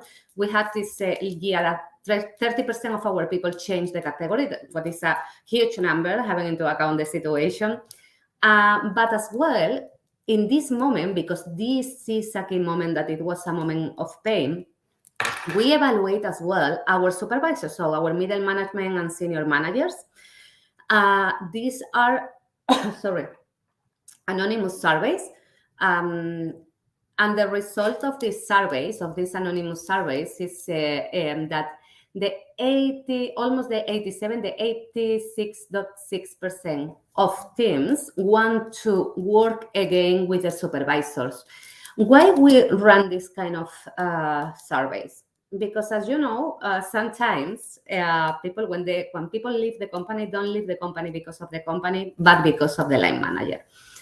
And the moment of the promotions process is a moment very key, because there are a lot of frustrations, a lot of objectives that has not been achieved. So this is why we decided to launch this survey. As you can see, it was a good result. I think that the most important of all of this is that we decide to put all together in our fingertips. So we create a new people app to make this employee journey easy and accessible. It's very simple, but it's personalized because we have different layouts, provide a ranking, so we have social features, and promote communication, because I don't know in your organization, but our people don't read emails. And it's normal, because at the end, the email is a channel, it's a communication channel that is, it was good in the 90s or for the Generation X, but the new generation, we don't communicate with others by email. So you communicate with others by WhatsApp, Instagram, but not by email. So we decided to do something a little bit different to communicate with our people. And this is My Journey app. As you can see, all the moments of through or the journey are in their phones, and everything is gamified. If you see here, they receive notifications of the different initiatives that we are launching. For example, taking the control. Maybe in this case, they have a notification because we are launching career advisory sessions, or we are launching professional development program, or in exploring. They have a notification maybe because, I don't know, we have launching a training. So at the end, they have all the journey in the fingertip. And the most important, they can gain points if they join the activities. So if they join the career advisory, they receive 5 points. So it's very easy. They go into the career advisory, scan a QR code, and they have points. As you can see, we have the 3 top and then the top 10 employees. It's working so good for us. So our people is very competitive and it's working so good. It has created a lot of conversations through the organization. We have increased our attendance to our activities in a 44%, and 62% has increased attendance in training. 90.4% of attendance in engagement activities, and 43% increased the attendance in D&I activities. All of this has a result, and this has been our result. We measure all the moments of truth with the Employee Net Promoter Score. You know that the Net Promoter Score is a typical customer experience KPI, and we use it to measure the experience of our people. As you can see, every single moment of truth has a good and excellent experience. We have been a Gold Award winner in the VUCA as Best Company to Work For, and overall winner on the Employee Experience Award in 2021. So I am here because we want to create an inspiring environment for our people to flourish and generate positive experience and expand this weight of energy to make the world a better place. So we are looking at the start. Let's go to the start together. Thank you.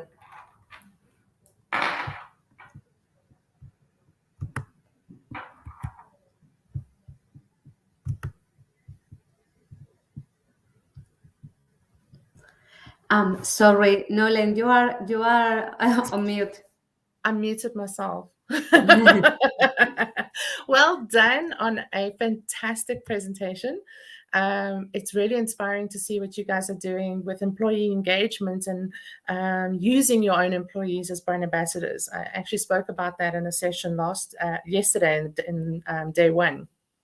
I think it's so important to have your employees. They're not necessarily going to leave if you teach them how to elevate your business. It's actually helping them find their own voices within the organization. So well done in utilizing that as a tool.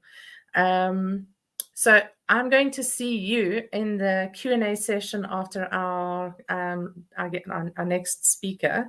I think that's the last session in the block. If you guys have any questions, please make sure to put them into the question in the comments section, and we'll answer them all in the QA session. So I'll see you shortly, Dina. Thank you so much. Okay. So I have a little bit of a surprise for you. Our next presenter is Olga. So I'm going to add her to the stream. But so welcome, Olga. Hello, thank you. I have a little bit of a surprise. So in terms of my research, when I'm actually, wanting to know a little bit more about people, especially when you're trying to present them to the world, I ask, specific questions. And during the pandemic, her and her team are doing a little bit of a workout every morning as part of the, the process. And, they would come on to one-on-one teachers with fitness. Olga is a dancer and a beatboxer. So I had to ask the question, what is a beatboxer? Now, I have to do this. So I'm sharing my screen. The window. Okay. And then I'm going to share now. Watch this.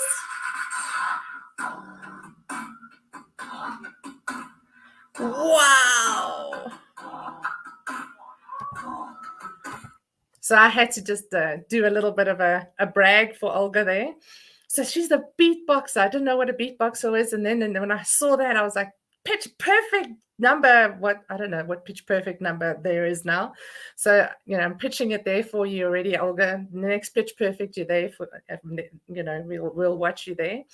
Olga is going to be joining us and telling us a little bit more about her industry and from an HR perspective. And I love what she does and her presence. So, Olga, do you want to share your presentation so I can share it on screen?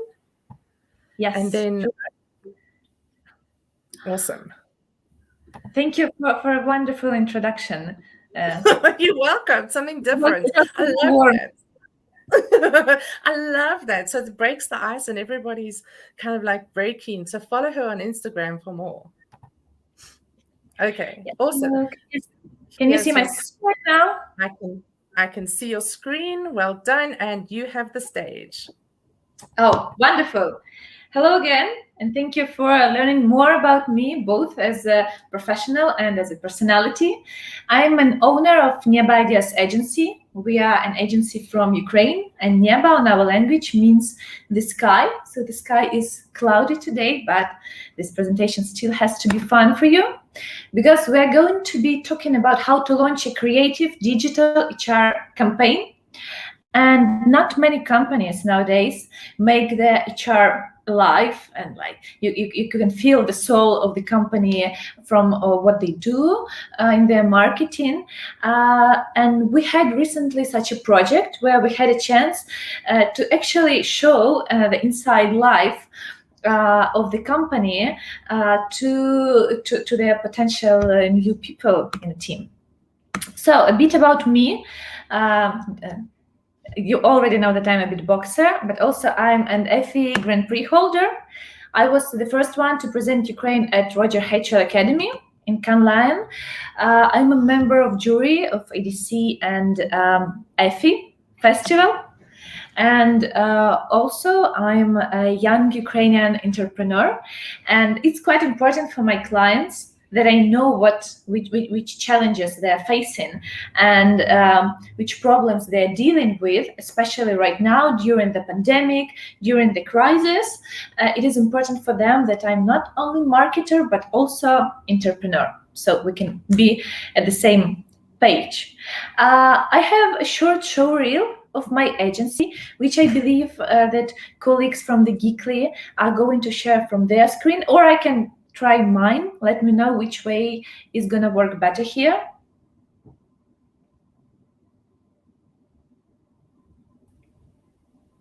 I believe that share from your screen and see how that works. If we have a challenge, we'll share from ours.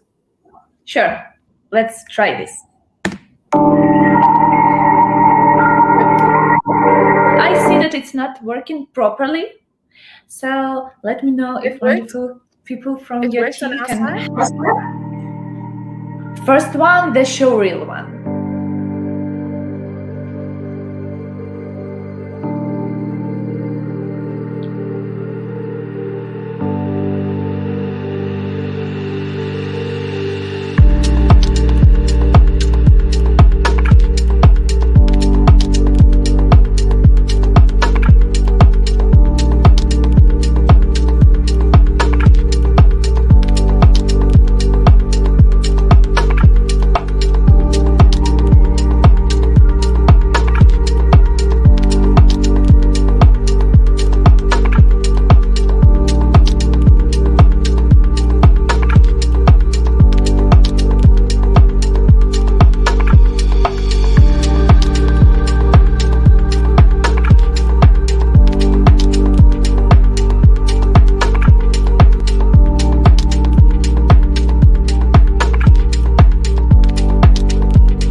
Okay, so we can keep going. Our mission, what we believe in, is that we are expanding the horizon for our clients, because there is a visible horizon, the challenge, the brief, they actually come to us, and the true horizon. And really often we mix them into one, but actually our goal is to find the true horizon, to jump higher, to find the solution that the client would never find without us. And we are quite inspired by whole sky territory. This is why we are having yoga, we have clouds all around our office, we have the telescopes, and the sky is all around our brand culture. So nowadays, marketer is a person of 1,000 professions. At the same time, we have to know a bit about everything, about HR, about sales, about distribution, about business development, about gas station, and about beauty creams.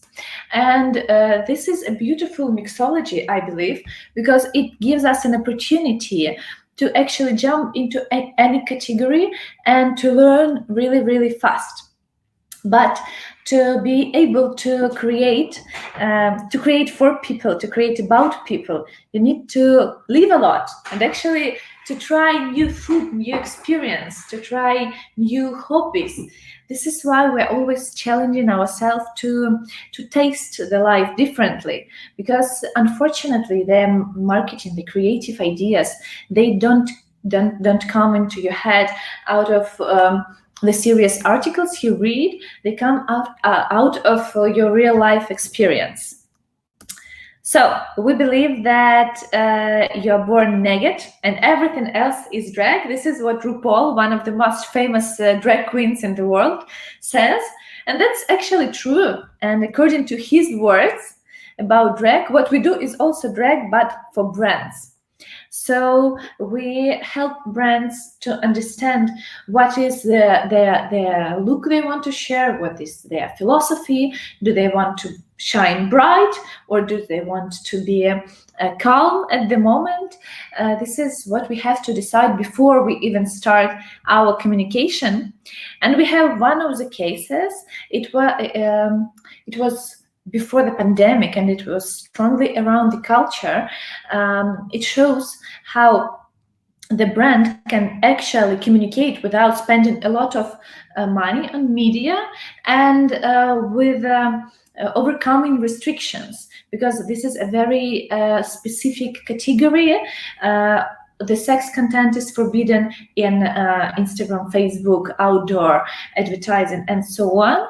But in this case, we created the social movement and a lot of buzz around the brand. This is what we want to make. And if we spend less money on media, it is always a great advantage for our clients. So I would ask you here to show the second video with sound. В телерекламе все крутится вокруг секса. Если у вас такая телереклама? Секса у нас нет, и мы категорически против этого. Поскольку мы еще поколение там в Советском Союзе родились, да, где секса не было, где-то стыдно там. Really, Facebook?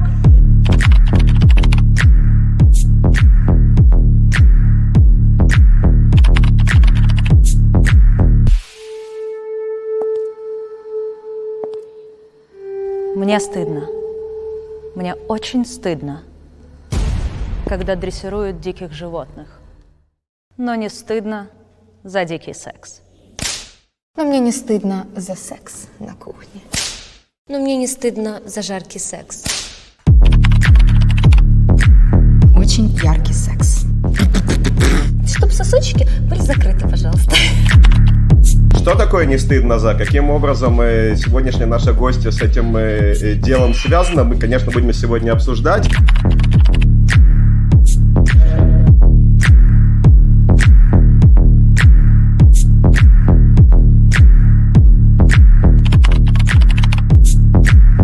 Мне не стыдно за то, что я разрешаю себе все, что я хочу. Секс с разными мужчинами. Иногда в один день, иногда одновременно, с разными женщинами или с трансгендерными людьми. Я – это я. И только я выбираю,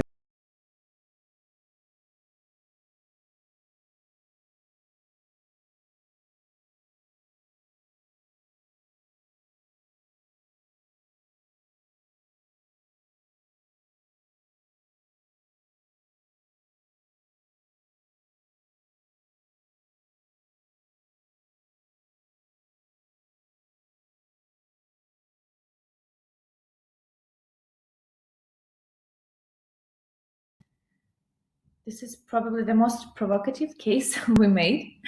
And it also answers the question why brands should stand out for themselves, stand out for their beliefs.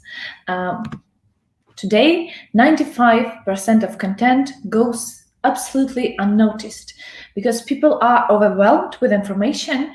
They have so many brands and people around trying to communicate to them that they are actually hiding, and they have their ad block installed inside of them, and they're simply ignoring all the communication, all the marketing that seemed to be known for them. This is why we are all trying to get into those 5% of information that they still care about.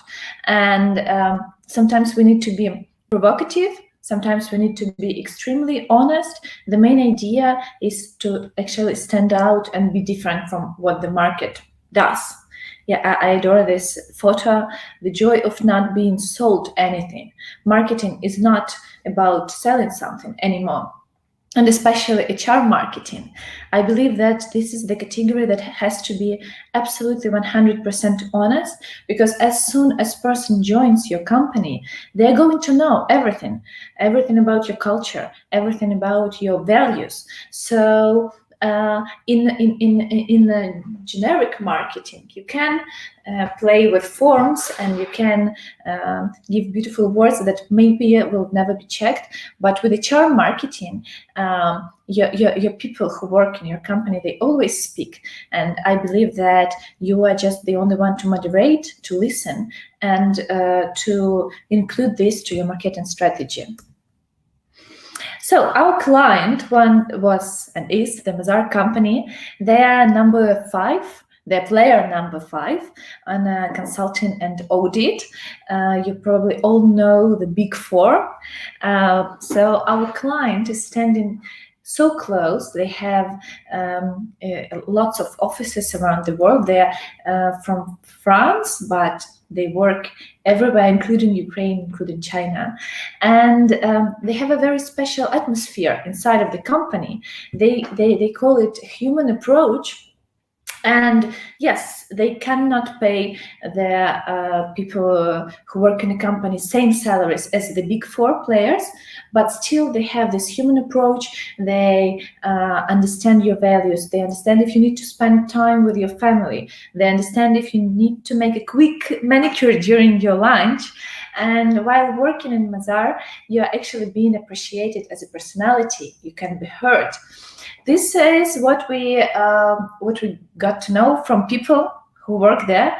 We had around 20 interviews with people who are team members, and we had to put it into the communication. So we decided not to go with an obvious solution. We decided that our platform will be called, we are headhunting relatives, because people who are by your side, they know everything about your job. They know who is the funniest guy in the office. They know who is the pain in the neck. They know your salary. They know if you are tired, exhausted. And often they are actually the opinion leaders, saying the ones who tell you whether you should stay in the company or you should leave it as soon as possible. So we decided to work with these opinion leaders through LinkedIn, through other social networks, and through the heartwarming communication. I'm going to show you the case at the moment. It has the subtitles. If you don't get anything, don't worry. I'm going to explain it afterwards. So I ask here my colleagues from Geekle to help me one more time. Аудит, консалтинг, фінанси. Яка нудота? На щастя, не всі фінансові компанії однакові. Підтвердження тому – Mazar. Робота в Mazar – це не лише цифри, це ще й баланс роботи плюс отдих. Люди добрі і містечко прикольне. Щоб довести це, ми вперше в історії влаштували в компанію рідних та друзів мазаріанців. Дочка партнера. У меня здесь работает муж. Тут працює моя дружина. Моя мама работает аудитором. Сестра в этой компании. Бухгалтером. Вони розповіли, як це працювати в Мазар. Она может немножко дольше там поспать при желании, уйти пораньше, отпроситься в отпуск. Первое место из всех возможных – это коллектив. Завдяки нашому проєкту консервативна соцмережа LinkedIn наповнилася незвичайними посадами близьких. Ми навіть зробили для них візитівки. Не дивуйтеся, в цій компанії все можливо. Прелесть. Был конкурс блинов на Масленицу. Что происходит в Мазар, остается только в Мазар. Потім ми почали пошук нових співробітників, теж через рідних. Пруфи? Ловіть вакансії. Сім'ям пообіцяли, що тепер їм не доведеться полювати на знижки в супермаркеті, адже їхній близький отримуватиме солідну зарплату. І все це для того, щоб захедхантити до сім'ї Мазар кльових працівників разом з їхніми сім'ями. Мазар. Хедхантимо рідню.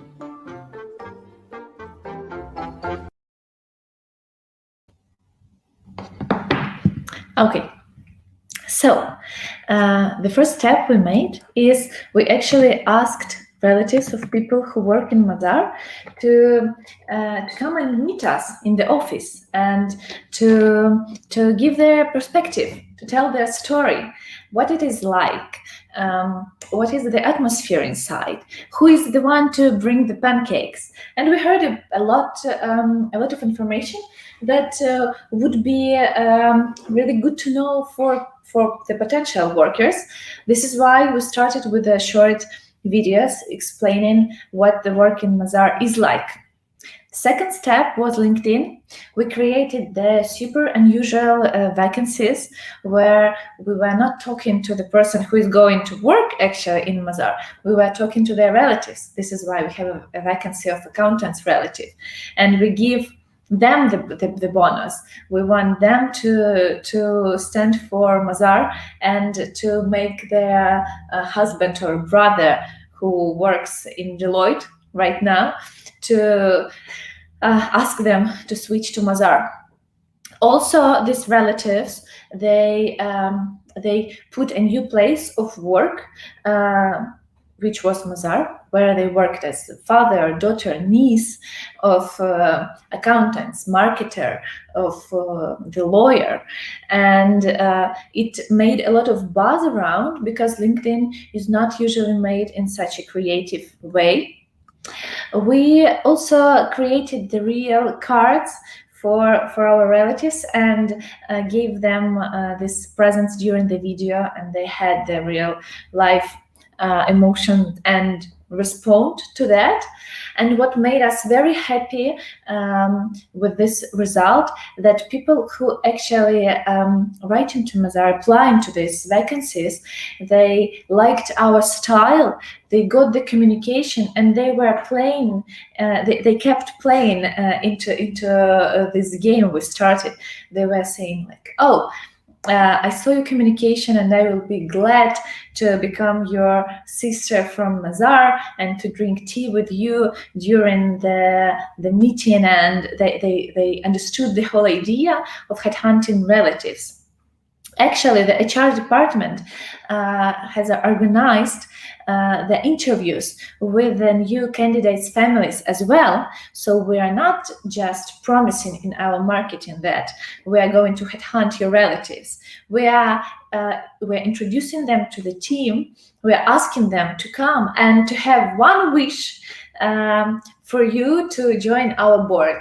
For example, your favorite beautiful plant, they want to be in Mazar office, or they want I don't know, once in a month to go with you to the cinema on your Friday working day, or it can be, I don't know, a pizza with kids, no matter what, on Tuesday.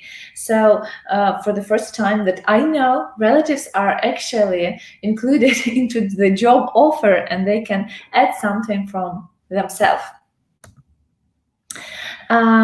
Which are the steps of creating HR campaign, or actually any creative campaign?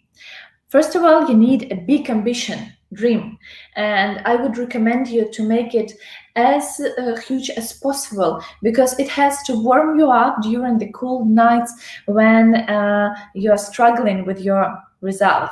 So the ambition of Mazar is to compete with the top 4 players and actually to headhunt people who at the moment work there. It is a big ambition for them, but step by step, I believe that we can get there.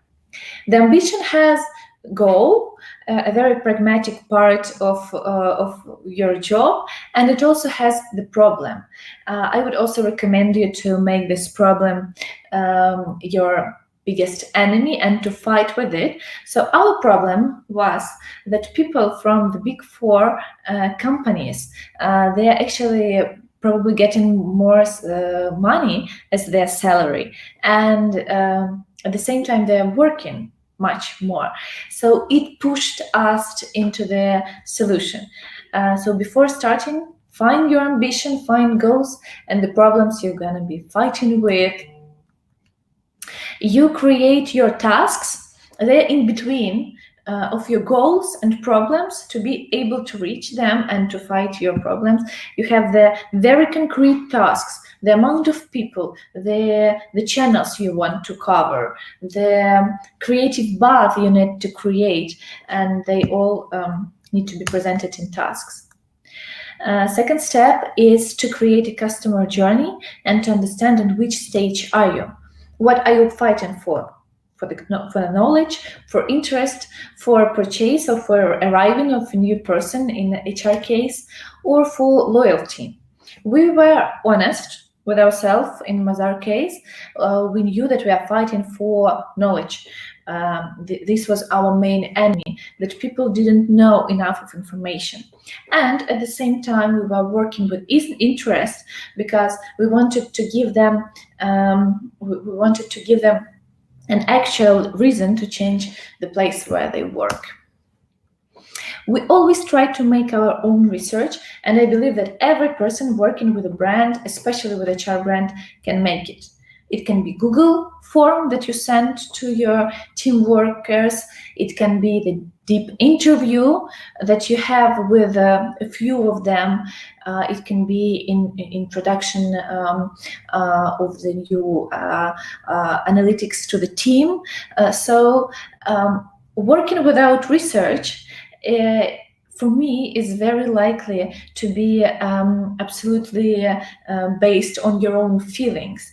But sometimes different people see the world differently. And when you have your hypothesis, it is always nice to check whether other people of your team see the situation in the same light.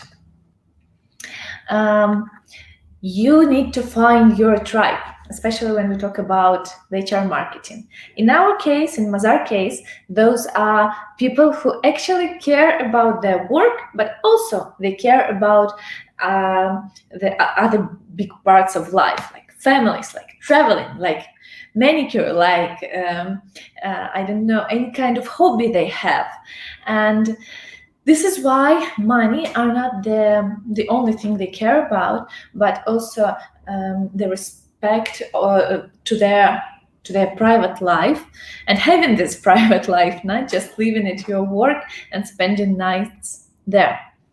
While you are finding your tribe here, I would suggest you to find not only the very measurable data, like who is man or woman, what is gender, what is age, what are preferences, but also to find their motivation, emotional motivation to be in this tribe.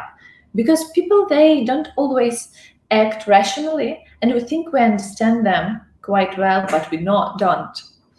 I'm going to show you 2 Instagram profiles and ask you who are the owners of these Instagram profiles. How do you think? Unfortunately, I'm not able right now to have the discussion with you, but you can just notice it in your head and remember. So, who do you think this person is? The person who has these 4 photos in their Instagram account. So we have yacht, we have basketball, we have beautiful Munich channel, and we have boxing. How old do you think this person is? Is it a man or a woman? What is his or her salary? How do you think? So just notice it in your head, and we are going further. We have another person. So those are for new photos. What do you think this person's, I don't know, attitude to life is? Is it a girl or is it a man? How old is he or she? What does he do for a living? You don't need to give the whole picture, just to answer these main questions. Actually, all of those photos are from my account, and I know that some of them are quite masculine, if you use this stereotype, and usually people answer that they think that this is a man around 40 years old, and the second person is a girl, very young, like 17 years old. But no, this is the same person. And I believe that personality is a very complex thing. You can do really different, you can have really different roles of your life. This is why just the demographic information about you doesn't represent what you are inside.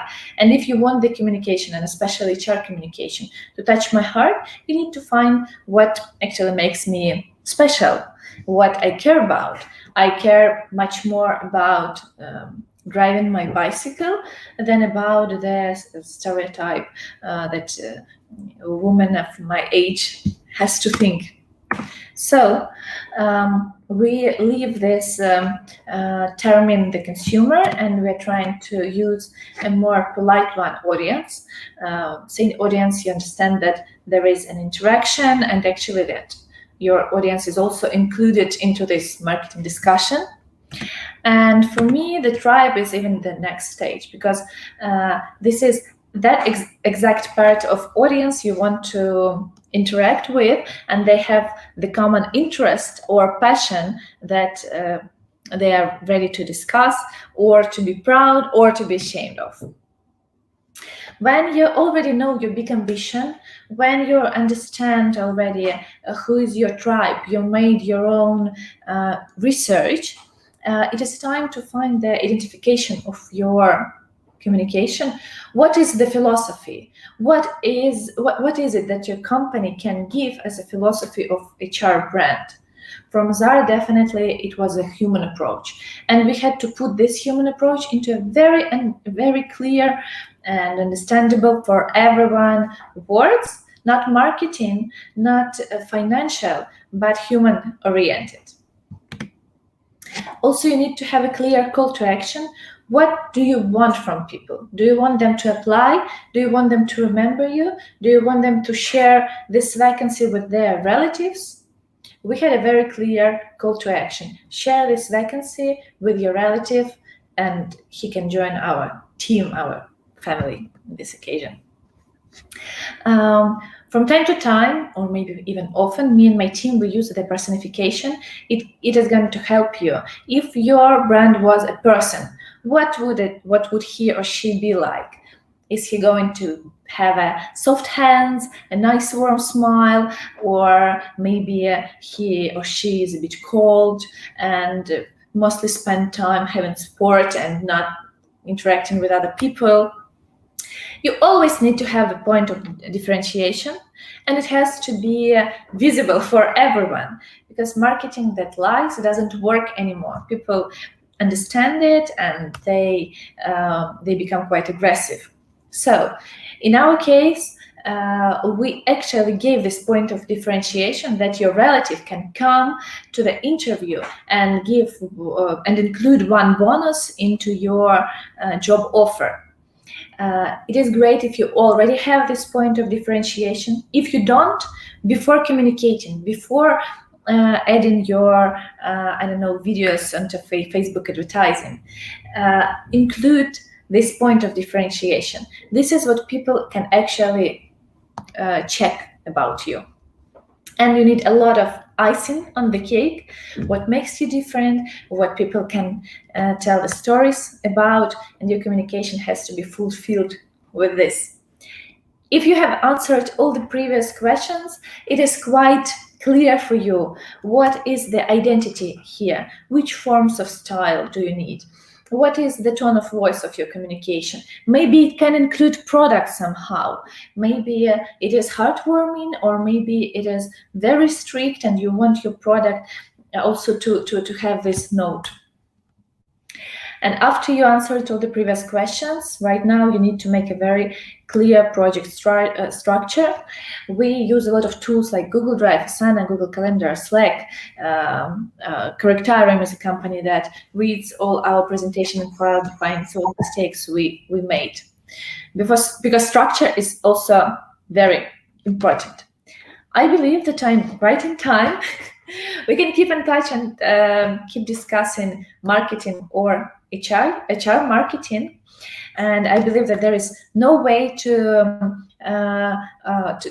give too much value to HR marketing because today it is one of the main directions companies should look into. Awesome. Thank you so much, Olga. You know, I love the Mazar story because I also, while I was in corporates, we worked with Mazars here in South Africa. So, you know, the whole Mazars kind of resonated with us. And I think bringing in that personal aspect into your marketing strategy, as well as, you know, that go to action and say, actually, we are okay with you inviting your family to join us, is a fantastic idea. It depends on if you actually get on with your family, but yes. I'd like to invite all the speakers to turn on their screens. I'm going to add you as we do the Q&A. Hi. Dina. Hi. Are we there? Okay, so I've added Dina. We just haven't got her on video yet. I think she's will be arriving shortly. So what we're going to do now you guys have got a gazillion questions, so we're going to get through them as quick as possible. And as we go along, if you have an opportunity, welcome, Dina. If you see that there's a question that you would like to answer, please do. So we're going to start. I like this one. HR marketing. From where do you start if we related to boring IT and finance industry? So who wants to start with that? Because I think Olga, you know, the finance industry, yes, that's Mazars as well. So if you want to take that first, and then anyone else can also answer. Sure. I just showed the case with that exact challenge. I believe that you need to find what makes your company special. And if nothing actually makes your company special, as soon as possible, you should include it into your culture. Maybe those would be, I don't know, breakfast that you have together. Maybe you are going to have special lecture entering your team each week. Something has to make you special. It either exists already, either has to be included into your HR and marketing, both of them. And as soon as you have something that makes you special, you need to tell the story about it. We can't hear you. I keep muting myself, sorry. Anyone else want to add to that? I can add that if it's not IT finance industry, so they don't need HR marketing. So you are happy to work in this industry. And if you are talking about HR marketing, you have to understand that it's something different from employer branding. So you have to start from employer branding first to conduct an employer branding audit, and then to develop your EVP and then promote it with HR marketing. So I think the question is not about HR marketing itself in IT finance industry, but rather about EVP.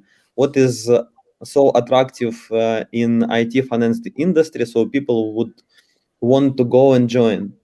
I worked for, it wasn't IT finance industry, it was just finance industry, it was a bank.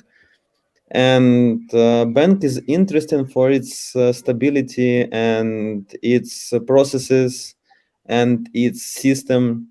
A lot of you can learn from this kind of industry. So I think IT finance could focus on students and provide them with lots of learning opportunities, and maybe it could be interesting for those who prefer standard processes and everything stable rather than just startup or blockchain or something else. Anyone else have something to add?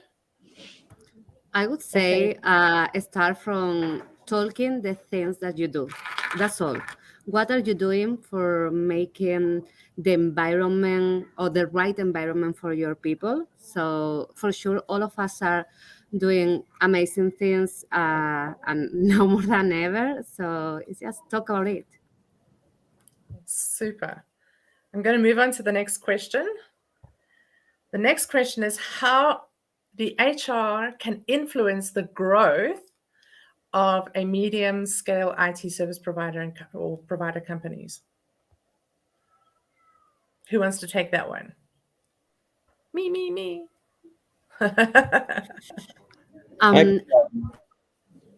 Go ahead. Yeah. It depends what do you mean by growth. Probably it's business growth, like revenue growth. Yeah. And if it's IT service provider, I think it depends on the staff that work in this company. So the better the staff, the better client satisfaction and better income. So probably it's about hiring A players and developing A players to be the first of the class IT consultants on the market. That's what I think. Okay. Yeah, I would say work on their curiosity to investigate new things. At the end, is to be one step further that our clients now know more even than us about IT. So maybe it's work in curiosity, working how to think out of the box, how to go this step further to anticipate our client needs. So they can be the ones who grow the business. Yes, absolutely. I also, sorry, Ilija, you can go. I would like here just to add HR as people enable in the organization can influence by improving the processes, like the previous speaker mentioned, in terms of safety, psychological safety, autonomy, curiosity, so they will become innovative. So for example, if they just put one Kanban board in the office and write some interesting questions like, what do you think, guys, how we can do this, how we can solve this challenge, everybody start this gamification, and by this way they are improving the innovation in the process and can help with fresh ideas, with fresh thinking, these IT service providers, because they are using the power of the team.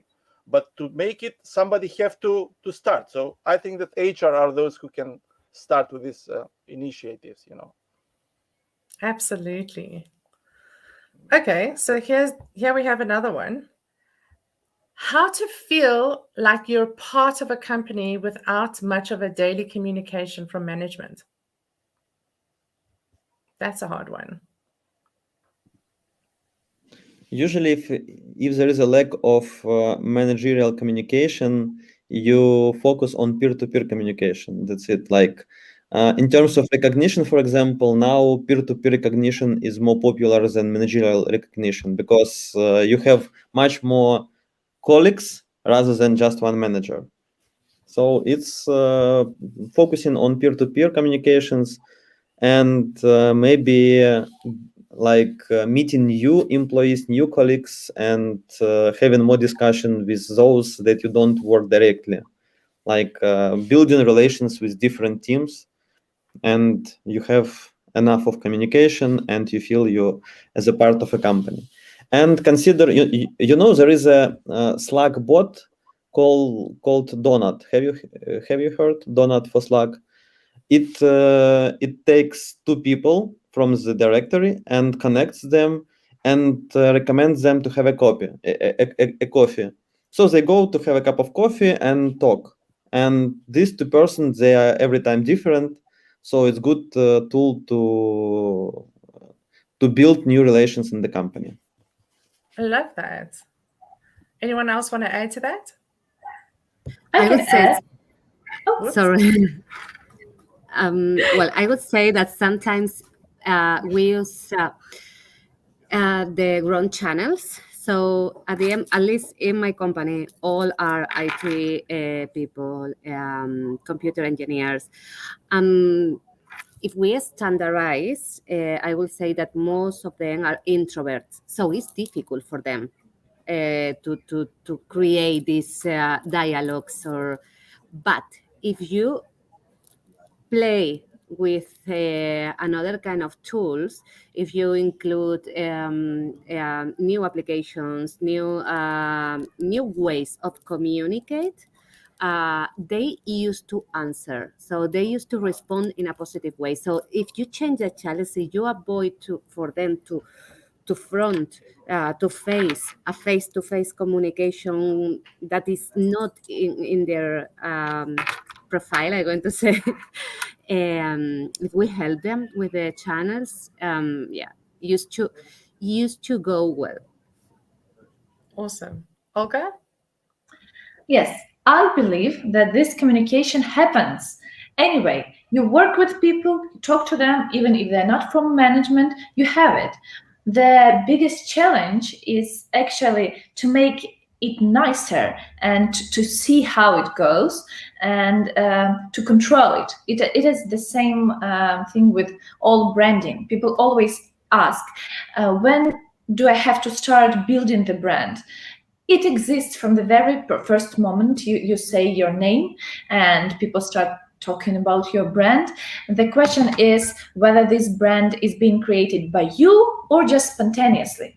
So this communication, it happens every day. But if management doesn't know, doesn't control, doesn't see it, it means that it just happens spontaneously.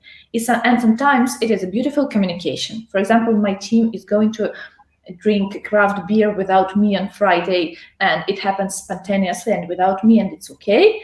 But still, there are some beautiful things that you, as a manager, as an owner or head of the department, you can include. But first of all, you need to see all the ways, how do they actually communicate, where it happens, how pleasant is it for everyone, how effective it is. So first of all, to draw the map, actually, how many people to this worker is talking every day.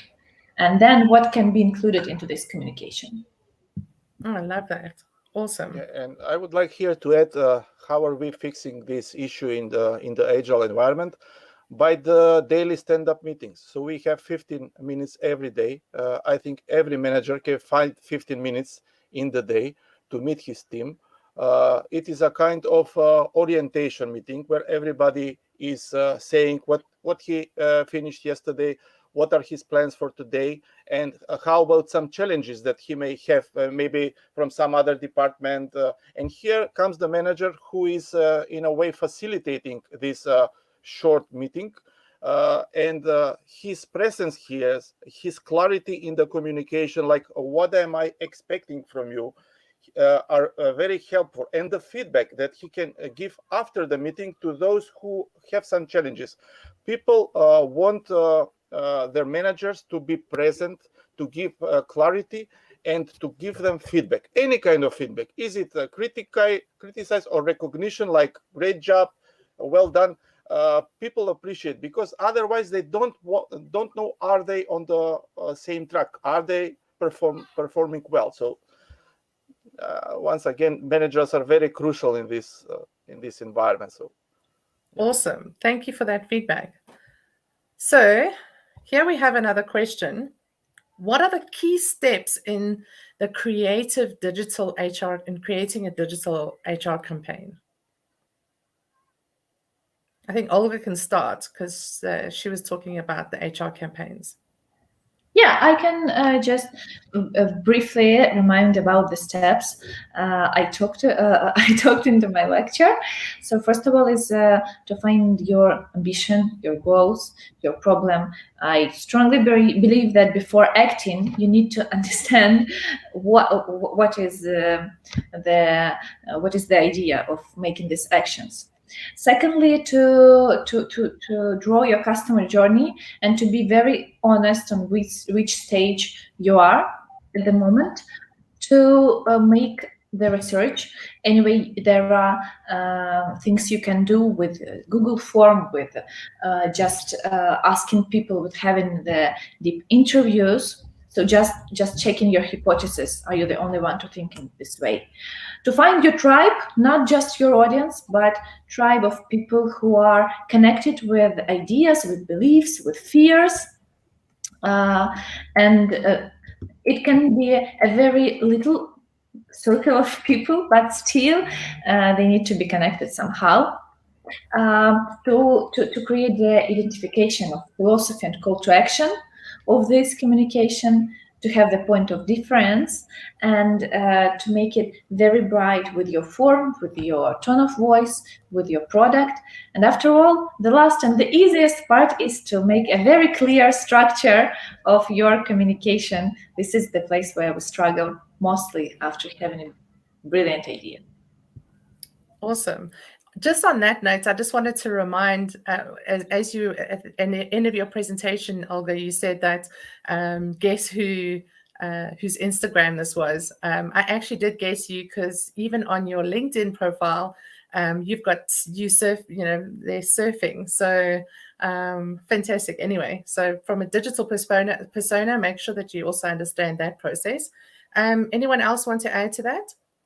Yes, I would like to add that here, actually, in this team, in this HR team, they should have at least one experience in design thinking. So design thinking, like a skill, is very crucial for HR also. Maybe not the entire team can have this skill and understand the steps, but at least if there is only one person who can facilitate this, creating this digital HR campaign through design thinking, they will create a great digital campaign. First, they will start, the first step is the empathizing. So how to enter in the shoes of the customer, as the previous speaker mentioned, creating this journey map.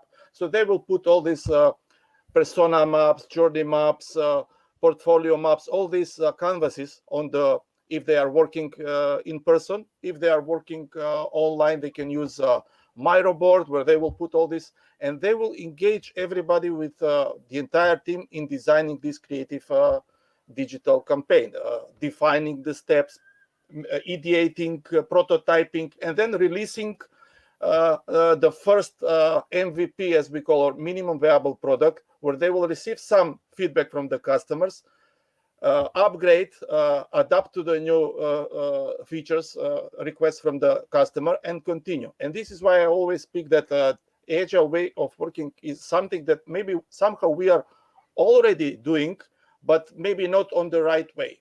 And getting the skills in design thinking, in Kanban, in Scrum will really help us put more discipline and efficiency in the process of any HR operation. Anyone else want to add to that? No? Okay. So now we go into another question. Can then the HR campaign that you've now designed be a fit for all?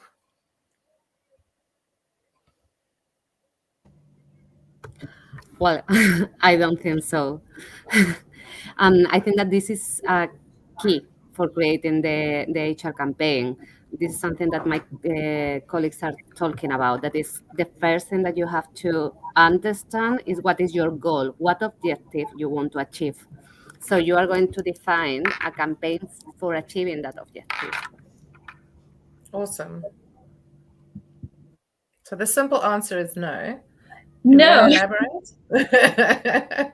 Absolutely no. I believe that the strongest brands actually can make you hate them because they have this point of differentiation. And one of my favorite brands is Marmite. And they even show in their communication people who adore them and people who hate this product, who while eating it make the ugly face, who get fights with their relatives because it is impossible to kiss someone who just ate Marmite. And I believe that this is their position. So no, you cannot be like the person. Somebody is going to love you and somebody is going to hate you.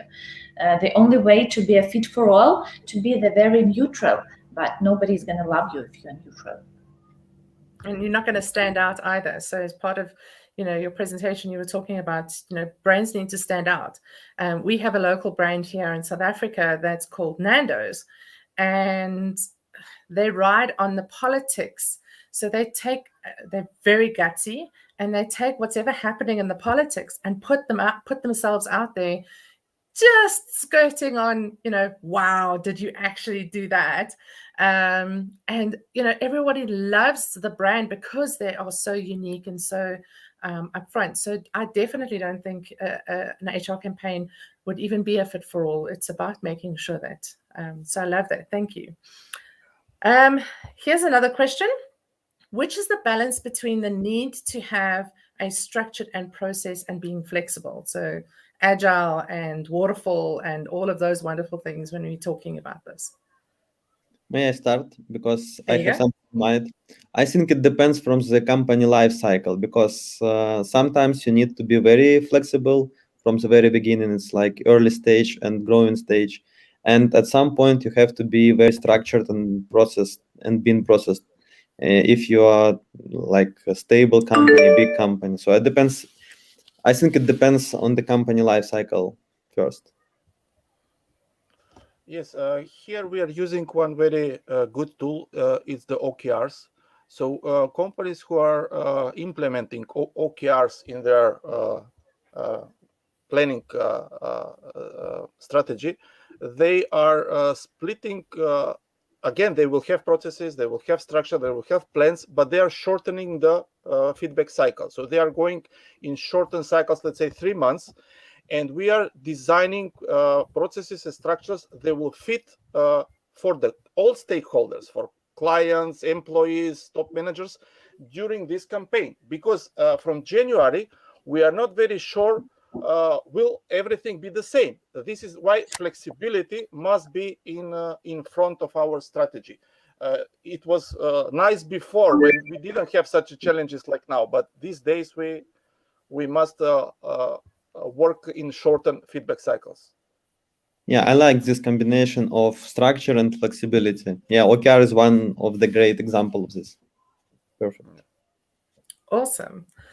Dina had to leave, so she apologized profusely that she had another engagement. So you just saw her kind of move off screen. It's one of those unfortunate things. Here's another one. How do you keep the balance between well-being of employees and business requirements? Interesting question. I think Olga can start because she started with those exercises during pandemic. I don't believe that somehow business has to destroy your workers. If you're doing a good job, if you have a good product, it doesn't have to include pain and suffering. And being honest with your product, like I yesterday had an interview with the person who wants to join our team, and one of her concerns was that inside of the agency, quite often you are between a client wanting everything now and creative people wanting to smoke weed and dance naked. And I told her, like, no, this is not the challenge you have to face, because actually we have our borders. Like our clients know what we do it quite well, but if they want to have today something we have promised them to have tomorrow, it is okay to push them a bit and say, like, no, not today, tomorrow. You respect your team, you respect your clients. This is why you need this these boundaries, and this is why you need the structure. I'm the person who adore structure, because it let me actually be creative. When you see your project drawn, when you see your timing, you can be very creative inside of this structure, and your people don't need to struggle or to suffer. So I don't see the big challenge here, and I believe that in a good company, business needs are not built on people suffering. Yeah, of course. And there is an organization, World at Work, that builds total rewards competency model. And previously they had this one part of competency model that was named work-life balance. And then they changed with work-life effectiveness. You don't need to balance your work and life. You can just just to make it effective and to make it both. You can do some sport at work, and sometimes you can work at home or be remote, and that's okay. So I agree that you don't need to balance, of course. Yes, and here I would like to add to answer these questions. Actually, the key is in the leadership. So leaders are responsible to deliver business results, and they have to find appropriate way how to do it. If they ask a higher level of accountability, if they push too much their employees, they will burn out, and then we don't have a well-being at all. We have burning out and people leaving organization. On the other side, if they give them total freedom, no accountability, they don't see, they may create anarchy, no results, nothing will happen. And the key is change in leadership mindset. So they must shift the mindset in outcome based. So yes, I want from you until tomorrow to finish this report, for example. This is my task from you. I don't know, I don't care, are you going to do it in the office, on the beach, with your baby in your heads? I don't care how are you going to deliver the result.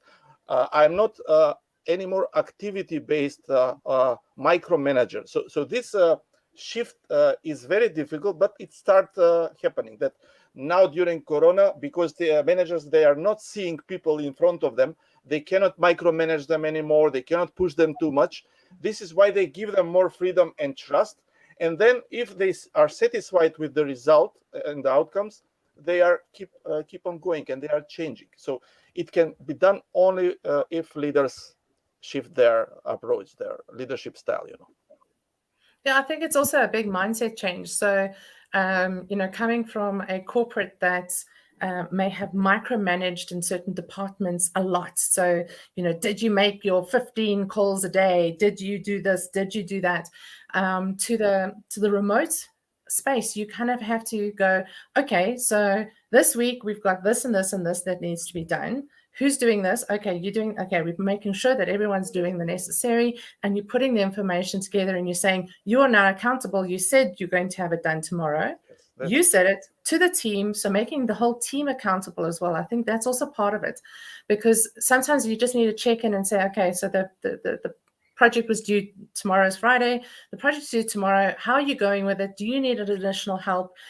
Just kind of making sure that everyone knows, oh, by the way, I've got a project that's due tomorrow. It's like the same as children sometimes, right? Yes. We've got to remind them that the projects are due. Totally right, yeah. All we are is big children, right? Yeah.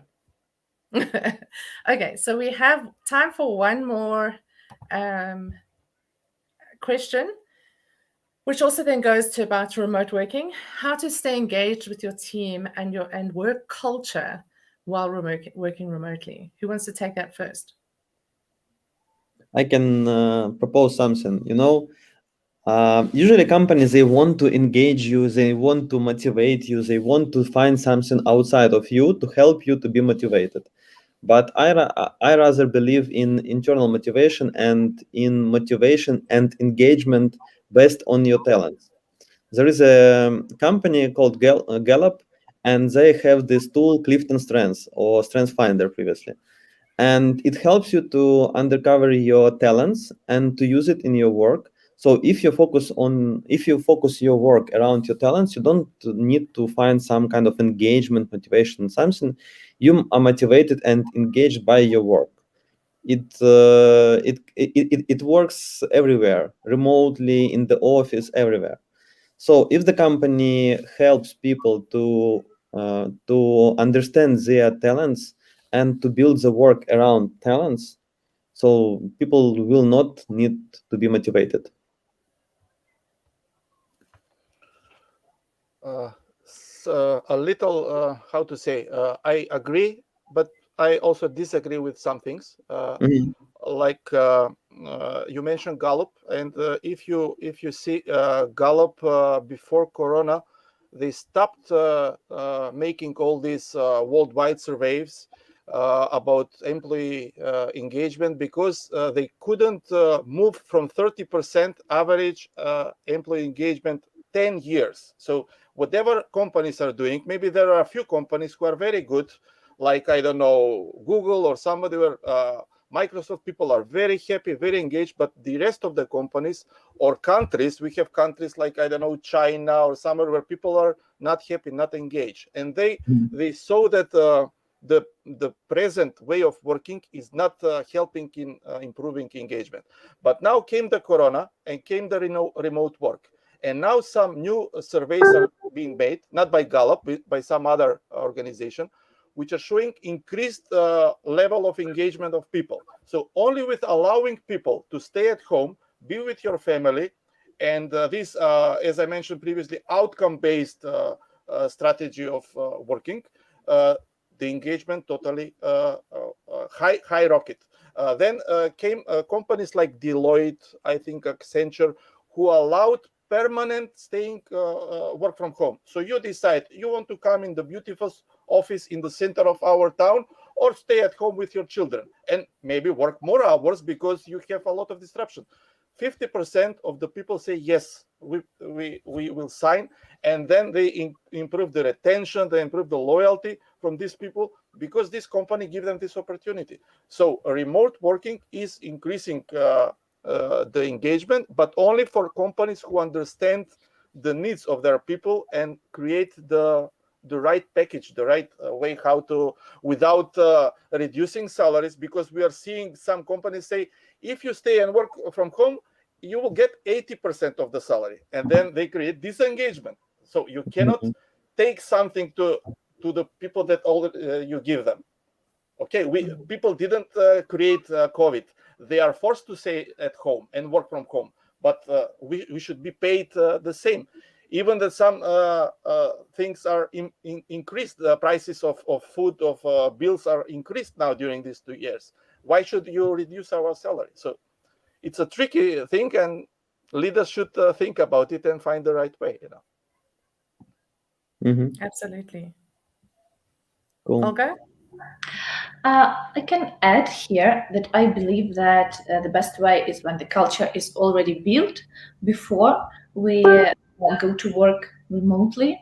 And in this case, it is quite easy because we have all these jokes in your company, you have all these rituals, you know who acts in which way. It is always harder when you have to build this culture from the very beginning remotely.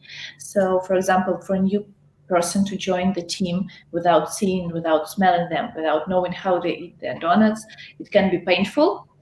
And in this case, we also try to add the online rituals. Like I said, we were working out every morning together, and one of us was responsible whether we were jumping or whether we are doing the some lazy people were making the eye workout. They said, like, we work a lot with computers, so I'm going to make you the eye. Yes, the eye hand. So you still need to have these little rituals to keep everyone together. But anyway, I don't believe that the culture can be built remotely only remotely. It can be mixed. If you start it offline and then go online, it can be made. Yeah, Awesome. Yes, totally right. This is why companies now go into this hybrid way of working. So you are coming in the office 2 days, and 3 days you work from home. Some companies even choose which days you will work remotely, because the example with the donuts and the chit chat with our colleagues is creating the culture. Staying at home and work remotely will not build the culture. So we must this at least 2 days with our colleagues in the office. Yeah. Awesome. Sorry, I have to say the time's done because everyone's at Geekle has to have their 10-minute break as well before the next session, which starts in 7 minutes. Thank you so much, guys. You've really given a lot of insight into employee engagement within the businesses from an HR perspective. Thank you so much for your time, and stay tuned, everybody else. And there's an announcement that's coming shortly. Thank you. Thank you. Bye-bye. Bye-bye. Bye.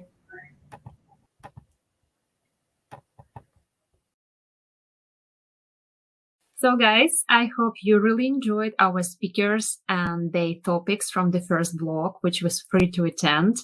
And believe me, we will have even more speakers and more great use cases in next 12 hours. You can always buy your ticket. Just use the promo code HRDAY to get your full access with a great discount. Join us. See you on the second block in 10 minutes.